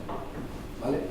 ¿Disculpa? Dime. Entonces, perdón, no entendí bien. Entonces, cuando saco los datos de validación, tengo que sacar el conjunto de datos de días consecutivos. Claro, días consecutivos. O sea, de hecho, lo que presenta este gráfico es justamente de qué manera tú puedes abordar la ventana de tiempo en la validación cruzada. Por ejemplo, aquí tú estás tomando una ventana fija con, por ejemplo, no sé, 5 días y tú pronosticas un día en adelante. Entonces, si va a hacer el pronóstico, tienes que empezar a mover. Tienes dos alternativas: o dejas el inicio fijo, ¿cierto? Tomas todos los datos de la historia, o vas evaluando los modelos con la misma cantidad de datos, ¿ya? Los que son un poco más estadísticos entenderán que eso tiene alguna implicancia a nivel, por ejemplo, de criterios de información, ¿cierto? Donde este modelo que tiene 5 observaciones no es muy comparable con el que se entrenó con 19 o con 20, ¿cierto? Estamos hablando de cosas distintas, ¿ya? En cambio, cuando lo haces con una ventana así, que son todas las observaciones, la misma cantidad de observaciones que van alimentando al modelo, es un poco más fácil comparar el desempeño del modelo. Y por supuesto puedes controlar el horizonte de predicción que tú quieres llevar a cabo, 1, 5, etc. Entonces la mayoría de la gente lo que hace es quito una, pronostico, ¿cierto? Quito una, pronostico. O bien tú podrías, en este caso, si el horizonte es 5, es pronosticar 5 y después quitar las 5 primeras y seguir avanzando, ¿cierto? En ventanas temporales, como este esquema que está acá. Este esquema yo me lo pedí prestado, ¿cierto?, de la documentación de Caret, Max Moon, muy buen paquete. Este paquete tiene una función que se llama create time slices, ya que te va haciendo los cortes. Sin embargo, bajo mi opinión, esa función es un poco como complicada de abordar y genera objetos muy pesados. Y la respuesta a esa problemática lo da el paquete RSample, también del Tidyverse. Entonces aquí nos empezamos a dar cuenta que Tidyverse cada vez más empieza a dar más soluciones a distintos problemas que tenemos los científicos de datos. Entre ellos, cómo generar este horizonte rodante. Y este horizonte rodante lo podemos generar de la siguiente manera. Data, ¿cierto? Training y validation. Ojo, le pasé entrenamiento y validación. ¿Ya? Ambos ser juntos. Y yo le digo, bueno, ¿sabes qué? Tengo 365 datos por año y tengo 3 años. Recuerden que son 5 años. Voy a dejar un año para testeo, por lo que me quedan 4. Y de esos 4 años voy a ocupar 3 de manera inicial. Voy a pronosticar 7 días en adelante. No quiero que los acumules, es decir, quiero que esta ventana se mueva y que no acumulen los valores iniciales. ¿Ya? Es decir, este esquema. ¿Vale? Y además que te saltes 6, es decir, que me boten los primeros 6 valores. Cada vez que voy avanzando en la ventana, bótame los 6 y vamos a pronosticar los 7 siguientes. Entonces, RSample, ¿de qué me provee? Me provee del objeto que está acá, de Time Series Cross Validation Data, TSCV Data. Y este objeto, ¿qué es? Es un split, es decir, es una variable que me indica cómo está trozado el data frame. No el data frame en sí, sino que me dice, mira, si estás ocupando esta configuración, entonces lo vas a trozar de esta manera. ¿Y de qué manera? Vas a tomar 1095 valores de 1461 y vas a pronosticar los 7 siguientes. Es decir, súper fácil. ¿Ya?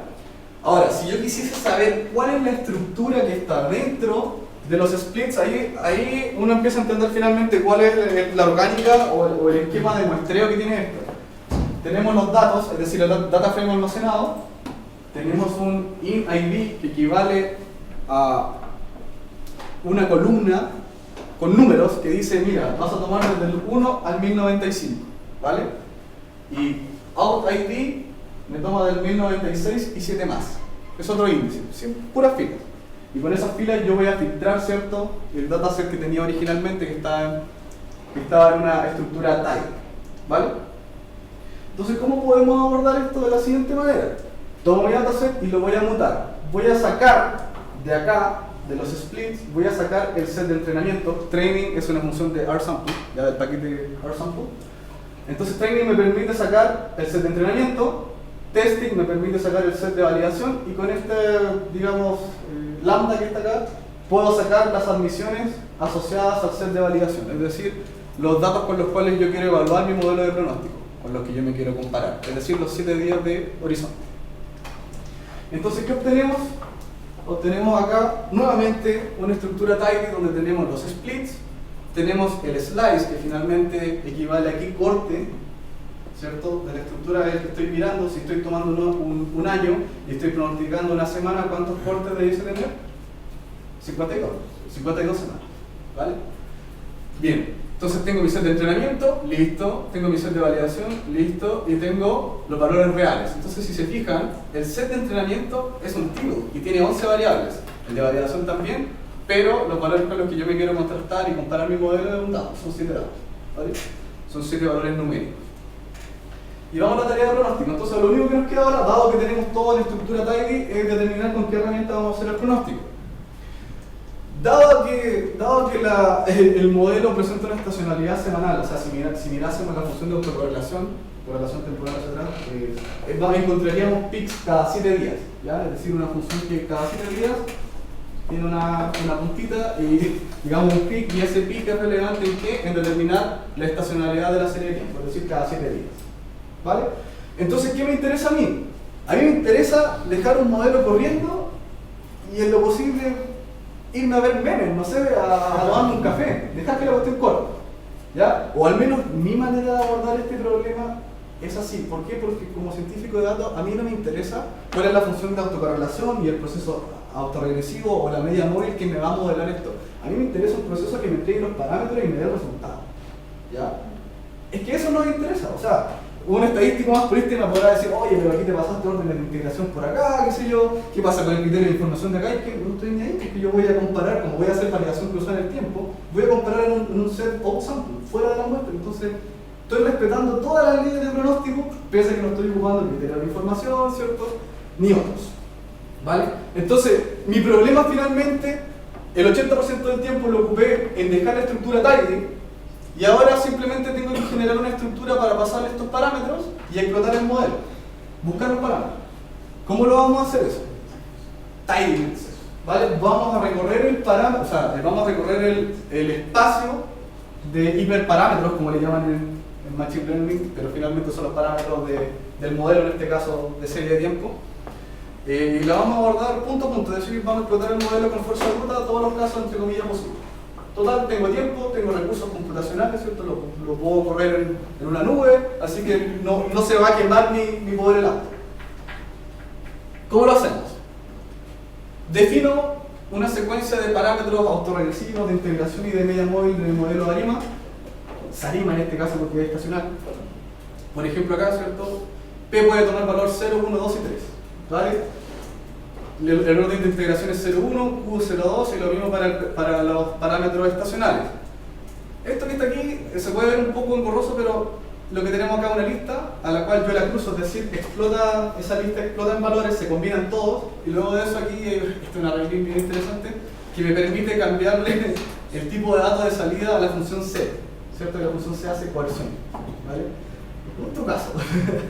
Y ese trucazo me permite eventualmente, junto con crossing, generar toda un table, ¿cierto? Un table tidy, una estructura de datos tidy con todas las combinaciones posibles de parámetros. 00000, periodo 7, 00001, periodo 7, ARIMA 201, 302, para el periodo 7 y así. Todas las combinaciones posibles hacia abajo. Entonces nos estamos acercando cada vez más a dejar el modelo corriendo y irnos a tomar el café. ¿Ya?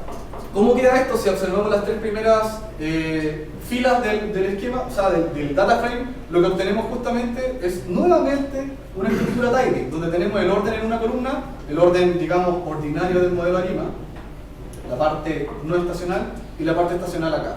Y si se fijan, este está conformado por tres elementos, P de Q minúscula, los de acá, y este que está acá está conformado por cuatro elementos, P de Q mayúscula y el periodo, que es común para todos los modelos. ¿Dudas hasta ahí? Entonces, si yo quisiese ver cómo está cada elemento dentro de ese data frame, nos encontramos acá. ¿Cómo está Sarima? P de Q, tidy. ¿Cómo está los parámetros estacionales también? P de Q y periodo, tidy. Por lo tanto, lo único que nos falta es tomar nuestro dataset que teníamos tidy y para cada, ¿cierto? Esas 52 semanas, para cada una, evaluar todos los parámetros que teníamos acá. Es decir, esto se multiplica nuevamente y nos genera un dataset, pero gigante de combinaciones posibles, que nuevamente la nube lo puede procesar, ¿cierto?, en 32 núcleos en un ratito.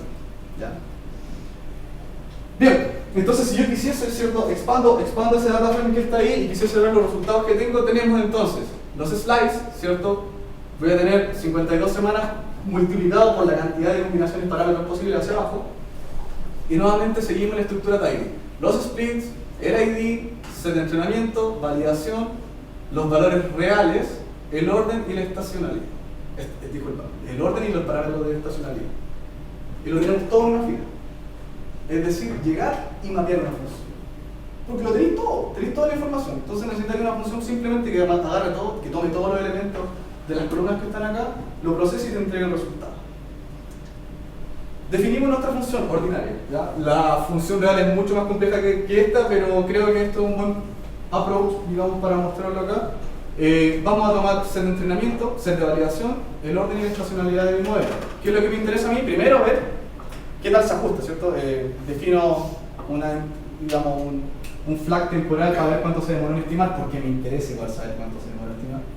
Considerando sobre todo que van a haber combinaciones de parámetros que me van a dar problemas de no invertibilidad, ¿cierto? El modelo de ARIMA y otros fenómenos bien interesantes que no vale mencionar en este momento, porque hay que explotar los parámetros, ¿no? O sea, hacer objetivo. Así que tenemos la definición de nuestro modelo. Yo estoy ocupando el unit-test ARIMA del paquete stats, ¿ya? Al cual estoy pasando admisiones. Ojo, no le pasé ni PM ni temperatura, ¿ya? Eso tiene otro precio. Solamente le estoy pasando admisiones. Entonces le paso el orden, la estacionalidad en el formato correspondiente. Puedo predecir a 7 pasos o un horizonte de 7 días, una semana. Y luego de eso me interesa solamente la predicción, así que puedo sacar la predicción de mi modelo ARIMA y retornarlo en una lista que contiene 1. El modelo estimado, 2. Los valores predichos y el tiempo de ajuste. ¿Ok? ¿Dudas hasta ahí? Dime. Sí, cuando dudas que me confunde el tema del set de entrenamiento y de validación dentro de la serie de tiempo. Dime. ¿Sí? ¿Por qué? Por ejemplo, si tengo un mes, un escenario, o sea, que ese yo voy a pronunciar para el siguiente mes, ¿cómo?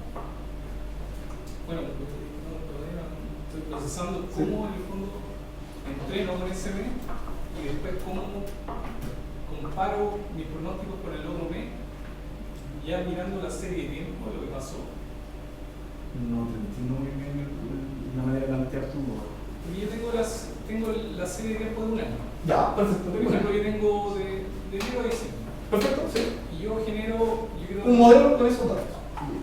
Claro, pero en el fondo yo tengo el modelo de enero, el modelo de febrero. No. Lo que yo tengo ahora, en este caso, lo que tenemos acá es un modelo que en su entrenamiento y validación tiene 4 de 5 años, de los cuales yo siempre voy a ocupar una ventana de 3 años para pronosticar 7 días. Y esos 7 días los voy a hacer 52 veces para obtener este cuarto año.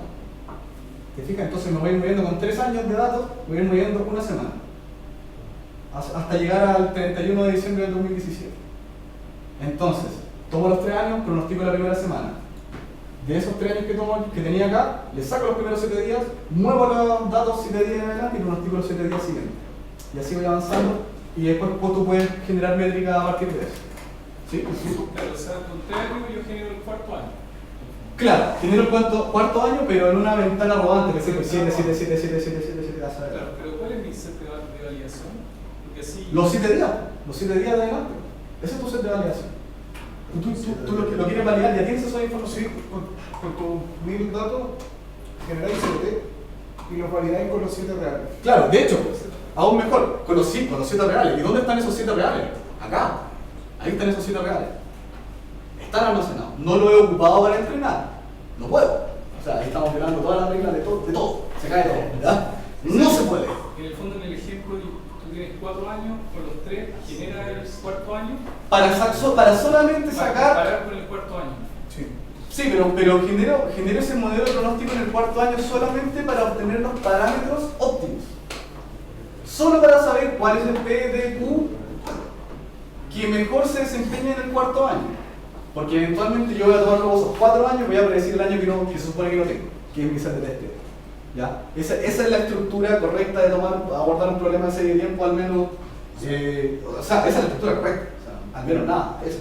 Pero la verdad es que tomando el cuarto año menos una semana cuando estás en la última semana de los 3 años de entrenamiento, en el sentido de porque como te estás moviendo, o sea, el set de datos se está moviendo completo, eventualmente estás tomando el cuarto año, pero no al momento de validar, sino que cuando estás estimando la siguiente semana. Claro, exacto.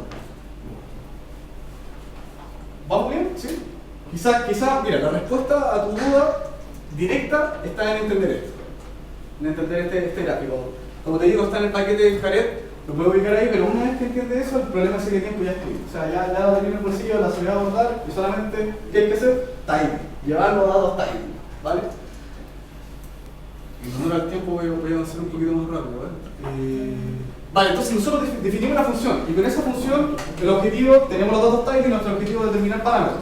Y ese es el problema del científico de datos modernos. O sea, te pasan unos datos, ya, lo limpiáis el asunto, pero ¿qué tenéis que hacer? Obtener los parámetros óptimos para el modelo. Y que Dios quiera, o el Supremo quiera, que tengan buenas métricas. O sea, puede ser que los mejores parámetros tengan un modelo súper ordinario. Si no, AutoML, no.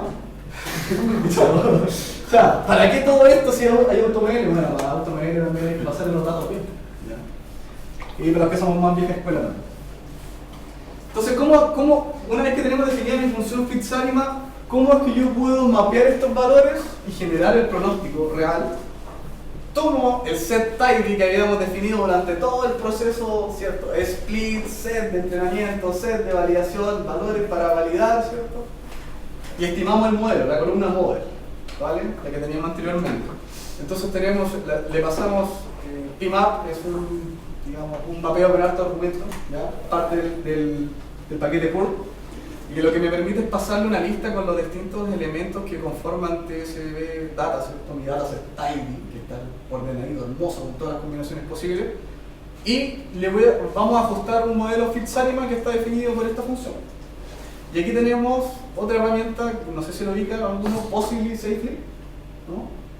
Possibly Safely son una nueva imaginación de la función try-catch. Eso sí lo ubican, ¿cierto? Porque si ustedes han hecho un programa entre comillas robusto, lo que han buscado es poder lidiar con el error. Lo que hace que si se cae, no se caiga, es decir, que uno pueda absorber ese error y ponerle un null por último. Entonces, ¿qué es lo que estoy diciendo yo? Es ajustame esa lima y si no pudiste tirar un null. Que a mí me parece legítimo. Recuérdense que el objetivo era tomarse el café y dejar la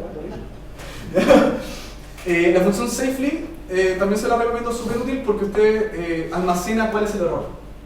¿Ya? Y como estamos en una estructura tidy, voy a tener una columna de los errores, es decir, vas a tener todos los modelos y su error asociado en filas, ¿vale? Los voy a prefiltrar. Entonces, una vez que los parámetros, la combinación exacta de P de Q, minúscula y mayúscula han sido obtenidos para el modelo ARIMA en este caso en particular, podemos echarle un vistazo, ¿cierto?, a la estructura de datos y aquí tenemos nuestro modelo estimado. Nuestra columna model fit está acá abajo. Y es una lista que contiene el modelo, es decir, tenemos los splits, ID, set de entrenamiento, validación, fecha de comienzo, orden, estación, un índice para poder filtrar, ¿ya? Y nuestro modelo ajustado. Y lo almacenamos en una columna. Y si nosotros queremos observar, por ejemplo, el quinto elemento de esa columna, tenemos nuestro modelo ARIMA, ¿cierto?, con sus valores predichos, su tiempo de ajuste y aquí está el modelo. Y una vez que tenemos ese modelo, como obviamente hay que evaluarlo, podemos utilizar MAPE, y con MAPE ¿qué vamos a hacer? En medir el error porcentual, absoluto por supuesto, entre los valores reales y los valores predichos por ARIMA en cada ventana. Entonces luego de eso tú filtras por el índice, es decir, quiero saber cuál es el MAPE promedio de la combinación 201-011 periodo 7, y la obtienes. Entonces una vez que tienes esa columna, filtras porque tenga mínimo MAPE, ¿cierto? Es una función a minimizar, y tenemos el mejor modelo, tenemos la mejor combinación de parámetros disponibles. Y por supuesto aquí tenemos el MAPE, fíjense que solamente por correr, yo en este caso corrí 208 modelos, actualmente esta solución eran 260.000 modelos, ¿ya? Y son 208, pero ya con esos 208 obtuvo un MAPE con error en un año de casi un 9%, es decir, me estoy equivocando en la admisión en un 9% durante un año, ¿ya? Que no es menor, o sea, al menos bajo mi parecer una buena métrica va a ser un pronóstico de ese tiempo a una semana, ¿ya? Y la literatura también no me permite compararlo. Lo mejor de todo es que podemos hacer para procesamiento de esto en paralelo, ¿ya? No es necesario solamente con PMAP, sino que existe un paquete nuevamente dentro del Tidiners que se llama FUR, es decir, Future, el backend Future, mezclado con PUR. Y lo único que tienen que hacer ustedes es colocar Future acá atrás y esto lo ejecuta la misma tarea en paralelo. Es decir, podemos ocupar los procesadores disponibles del computador para que esto se ejecute, por supuesto, mucho más rápido. ¿Sí? Entonces, ¿en qué se resume esto? Primero, volvemos al workflow de lista de columnas. Lo primero que hay que hacer es generar una lista de columnas. ¿Cuál es el combo? Agrupar y anidar. Una vez que agrupamos por país, ¿se acuerdan? Y luego anidamos, teníamos los datos de cada país en una sola fila. Ya no teníamos los datos aperturados, sino que los teníamos almacenados en un solo elemento. Luego de eso, trabajar con la lista de columnas, mapear algo, si me interesa obtener los parámetros, si me interesa obtener los estimadores, etc. Lo puedo mapear, ¿cierto? Con MapDouble y toda esa familia. Y en tercer caso, o tercer paso, desanidar, ¿cierto? Y volver a mapear. Y obtenemos los resultados. Es decir, es una estructura que tú la vas a repetir siempre. Por eso yo les decía, en mi día a día es esto, porque tomo los datos, los proceso, los dejo en forma tidy, hago la función del modelo, estimo, evalúo. Algunos tips. DeepLayer tiene hartos backends.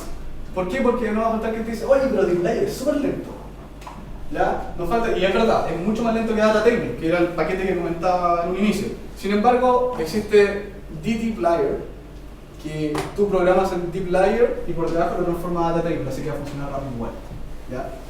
Y además, para quienes trabajan con base de datos, está DeepLayer, que les permite, por supuesto, traducir ese filtro y esas selecciones a código SQL, así que qué mejor. Y por supuesto, les recomiendo probar otros backends en paralelo como DoMulticore. Bueno, todos los de la familia Snow, todo lo que te permita, todos los backends que te permitan trabajar en paralelo. Dupar, la función Dupar.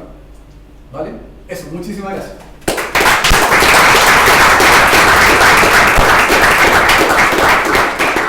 ¿Alguna pregunta? Rodrigo. Primero quiero agradecer tu presentación. Tengo una pregunta. Al principio, cuando estabas dando las características de los objetos tidy, sí, tú mencionaste que era posible almacenar objetos complejos. Sí. Supongo que hay una lista de qué objetos almacenar. El que tú quieras. ¿Puede almacenar funciones? Puedo almacenar, exactamente. Yo lo que más hago usualmente es almacenar gráficos. Porque ojo, que no estás almacenando el PDF, no vas a almacenar un punto PDF ahí, lo que vas a almacenar es la expresión de ggplot que me genere ese PDF en todas las filas. Entonces tú puedes traer el gráfico que te interese. Que tú quieras. Que tú quieras. Yo he guardado redes neuronales, he guardado modelos de regresión lineal. Ahora, les recomiendo que, ya, si son más de 1000 modelos, en su función hagan un procedimiento que les genere el punto RDS del modelo y no lo almacenen en la columna, porque esto igual empieza a explotar la memoria RAM. Cualquier cosa que puedes guardar en una lista se puede meter en una columna de... Exactamente. Cualquier cosa, cualquier elemento que tú puedas hacer, bueno, ya puedes almacenar lo que quieras. Por modelo, o sea, por fila. Oye, lo otro que te iba a preguntar, que en los ajustes que hiciste a través de la lima, no sé si probaste con otros modelos, por ejemplo, no paramétricos, y comparaste. Sí, he utilizado no paramétrico, ocupé descomposición por loes, que lo que hace la descomposición por loes es regresión local, o sea, te descompone la serie en estacionalidad, bueno, finalmente te la descompone para llegar a la residual, y esa residual tú puedes aplicarle un proceso ARMA común y corriente o suavizamiento exponencial, entonces ahí tenéis menos parámetros con los cuales jugar. Y una pregunta súper ingenua, Bueno, probablemente una tontera. ¿Probaste con Autorima? O sea, ya, Autorima aborda este mismo problema, pero bajo la idea de Hyman, que es el peladito creador de Forecast, que él dice, mira, puta, tu problema lo vamos, primero hacer una serie de procedimientos para determinar si tu serie de tiempo está integrada o no, o sea, si es estacionario o no, y después de determinar estacionalidad dice, ya, mira, me dije que podríamos probar P012, ¿cierto? Explota una cantidad de modelos muy cercana al cero. ¿Ya? Aquí tú puedes colocarle autorregresiones 7 y te va a funcionar. No está limitado al gusto del programador, es tuyo. Ya, había visto hace tiempo una forma de no recuerdo bien, o sea, a lo mejor tú puedes conocer la respuesta a la pregunta, pero tú lo que hiciste en el fondo fue poder encontrar de una forma quizás como extensiva los parámetros P de IQ, ¿sí? Pero existen varias alternativas para hacer eso. Son propuestas en la visual, por ejemplo, y también hay algunas propuestas en la literatura. Sí. Entonces, no sé si como que contrastaste con eso. O sea, el procedimiento visual es más malo. O sea, no es más malo, pero es que tenéis que pararte a mirar los datos y los gráficos. ¿Ya? La verdad es que, aparte de explotar los parámetros así, no lo revisaba otra manera de abordarlo. Bueno, sí, en realidad pasarle serie de Fourier y determinar periodos y pic de autorregresión, por ejemplo. Porque si tú le das este proceso le haces una regresión lineal antes con unos coeficientes de Fourier, podrías determinar qué tan significativo es el coeficiente de Fourier cada 7 días, cada 4 semanas, y ahí tratar de extraer ciertos parámetros, pero en realidad, al menos para mí, siempre miro, en este caso, en el de serie de tiempo, miro el morfismo de la función, es decir, la cara que tiene la función, que en este caso es una función que me dice pásame P de Q, pásame P mayúscula, P mayúscula, Q mayúscula y el periodo y te doy el resultado. Entonces, me paro usualmente en cuál es la cara que tiene la función y le paso los parámetros en función de esa cara. ¿Tenía una consulta? ¿Se pueden almacenar en estos data frame el mismo data frame? Es decir, un tip dentro de un tip. Y hay un post que se llama, está por ahí en internet, que se llama listas hacia abajo, es decir, podía entrar infinitos niveles a almacenar cosas. Yo no lo recomiendo mucho, ¿por qué? Porque vaya a tener que sacar esos datos eventualmente, entonces el pool del pool, igual, pero se puede almacenar tiros dentro de tiros, de hecho lo tenemos, o sea, cuando nosotros nos paramos acá, ahí lo tiene un data frame dentro de un data frame. Es el ejemplo más claro. ¿Otra duda? Dime. Tengo una duda respecto a... O sea, la pregunta es un poco larga, pero se responde diariamente. La pregunta sí es, cuando tú haces la búsqueda mediante grid search, ya que ya vas a ocupar grid search, ya vas a derretir el computador. Sí. ¿Hay alguna manera de especificar la heurística que vas a utilizar para hacer grid search? Porque hay parámetros porque pueden hacer dominaciones estrictas de otros. Totalmente.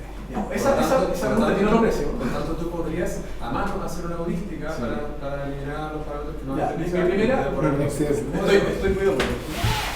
Mi duda es si es que hay una heurística o no, porque si no, dado que una LSTM tiende a portarse mejor que una SAIMA para hacer. Pero no tenía interpretación. Pero el problema es que en este caso podría ser hecho con una SIMAX, con una variable exógena.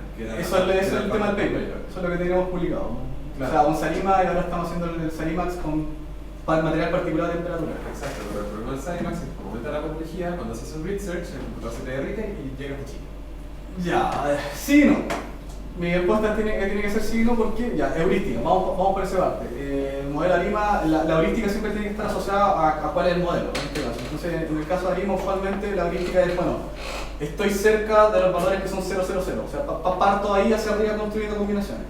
Siempre puedo generar un handler anterior a la estimación, o sea, posterior a la estimación que me diga, mira, ¿sabes qué? Los modelos que comienzan con autorregresión 0, ninguno se estimó, por lo tanto los elimino todos de mi modelo. Y empecé a generar ese tipo de reglas, como para que no sea tanta carga en paralelo, ¿ya? Yo usualmente los dejo correr, ¿no? Así no me calienta tanto esperar, no sé, un par de horas para que terminen de estimarse, no tengo ese problema. Ahora, lo otro que puedes hacer y que funciona súper bien son los algoritmos genéticos. Ya el algoritmo genético funciona, pero perfecto para estimar parámetros de este tipo. Porque tú, bueno, con el proceso de cruzamiento tú vas generando los mejores parámetros y un par de iteraciones y terminas. Como, o sea, finalmente nos estamos yendo a... Te puede ocupar la heurística que quieras para resolver el problema de optimización. Una pregunta más, porque ya estamos en el pasado. Y la segunda pregunta era de... Bueno, era eso. Pero júntense a tomar un café entre Sí, los nos nuevos tomamos un pobres. café, ya. Ahora el café gratis, júntense a tomar un café en el piso y... La última pregunta. No sé si es la última, pero dado que en general cuando uno tiene serie de tiempo, los pronósticos esencialmente son esperanzas condicionales. Y bueno, sabemos que los estimadores en general son funciones de promedio, digamos. Yo no sé si en este trabajo hiciste un análisis de layers, por ejemplo. Sí. Y lo hiciste como parte del preprocesamiento. Sí, preprocesamiento. O sea, esto ya está parchado. Ocupé filtro de calma para poder limpiar y parchar los NA. En el caso de los que había NA y en el caso de que, por ejemplo, no sé, para temperatura, si no tenía las mediciones de todos los sensores, promediaba las que estaban y si no, ya la parchaba directamente en el filtro de calma. Y luego de eso al modelo. O sea, esto ya está todo limpio y usualmente es buena recomendación que no tengan NA. No ocupen nunca o traten de evitar ocupar modelos con NA en sus datos. O sea, parchenlo de alguna manera. O no lo ocupen,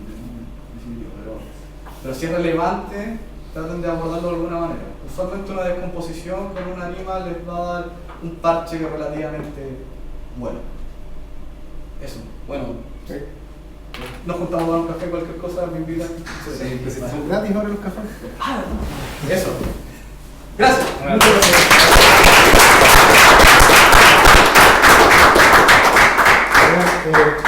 Muchas gracias. Sí, gracias por venir. Pueden avanzar con lo que quieran y nos vemos en el siguiente mitad. Les estaremos informando sobre las fechas. Por cierto, la presentación estuvo súper buena. Las dos van a estar disponibles en User Chile en los próximos días por si quieren las slides con los códigos en los detalles. ¿Ya?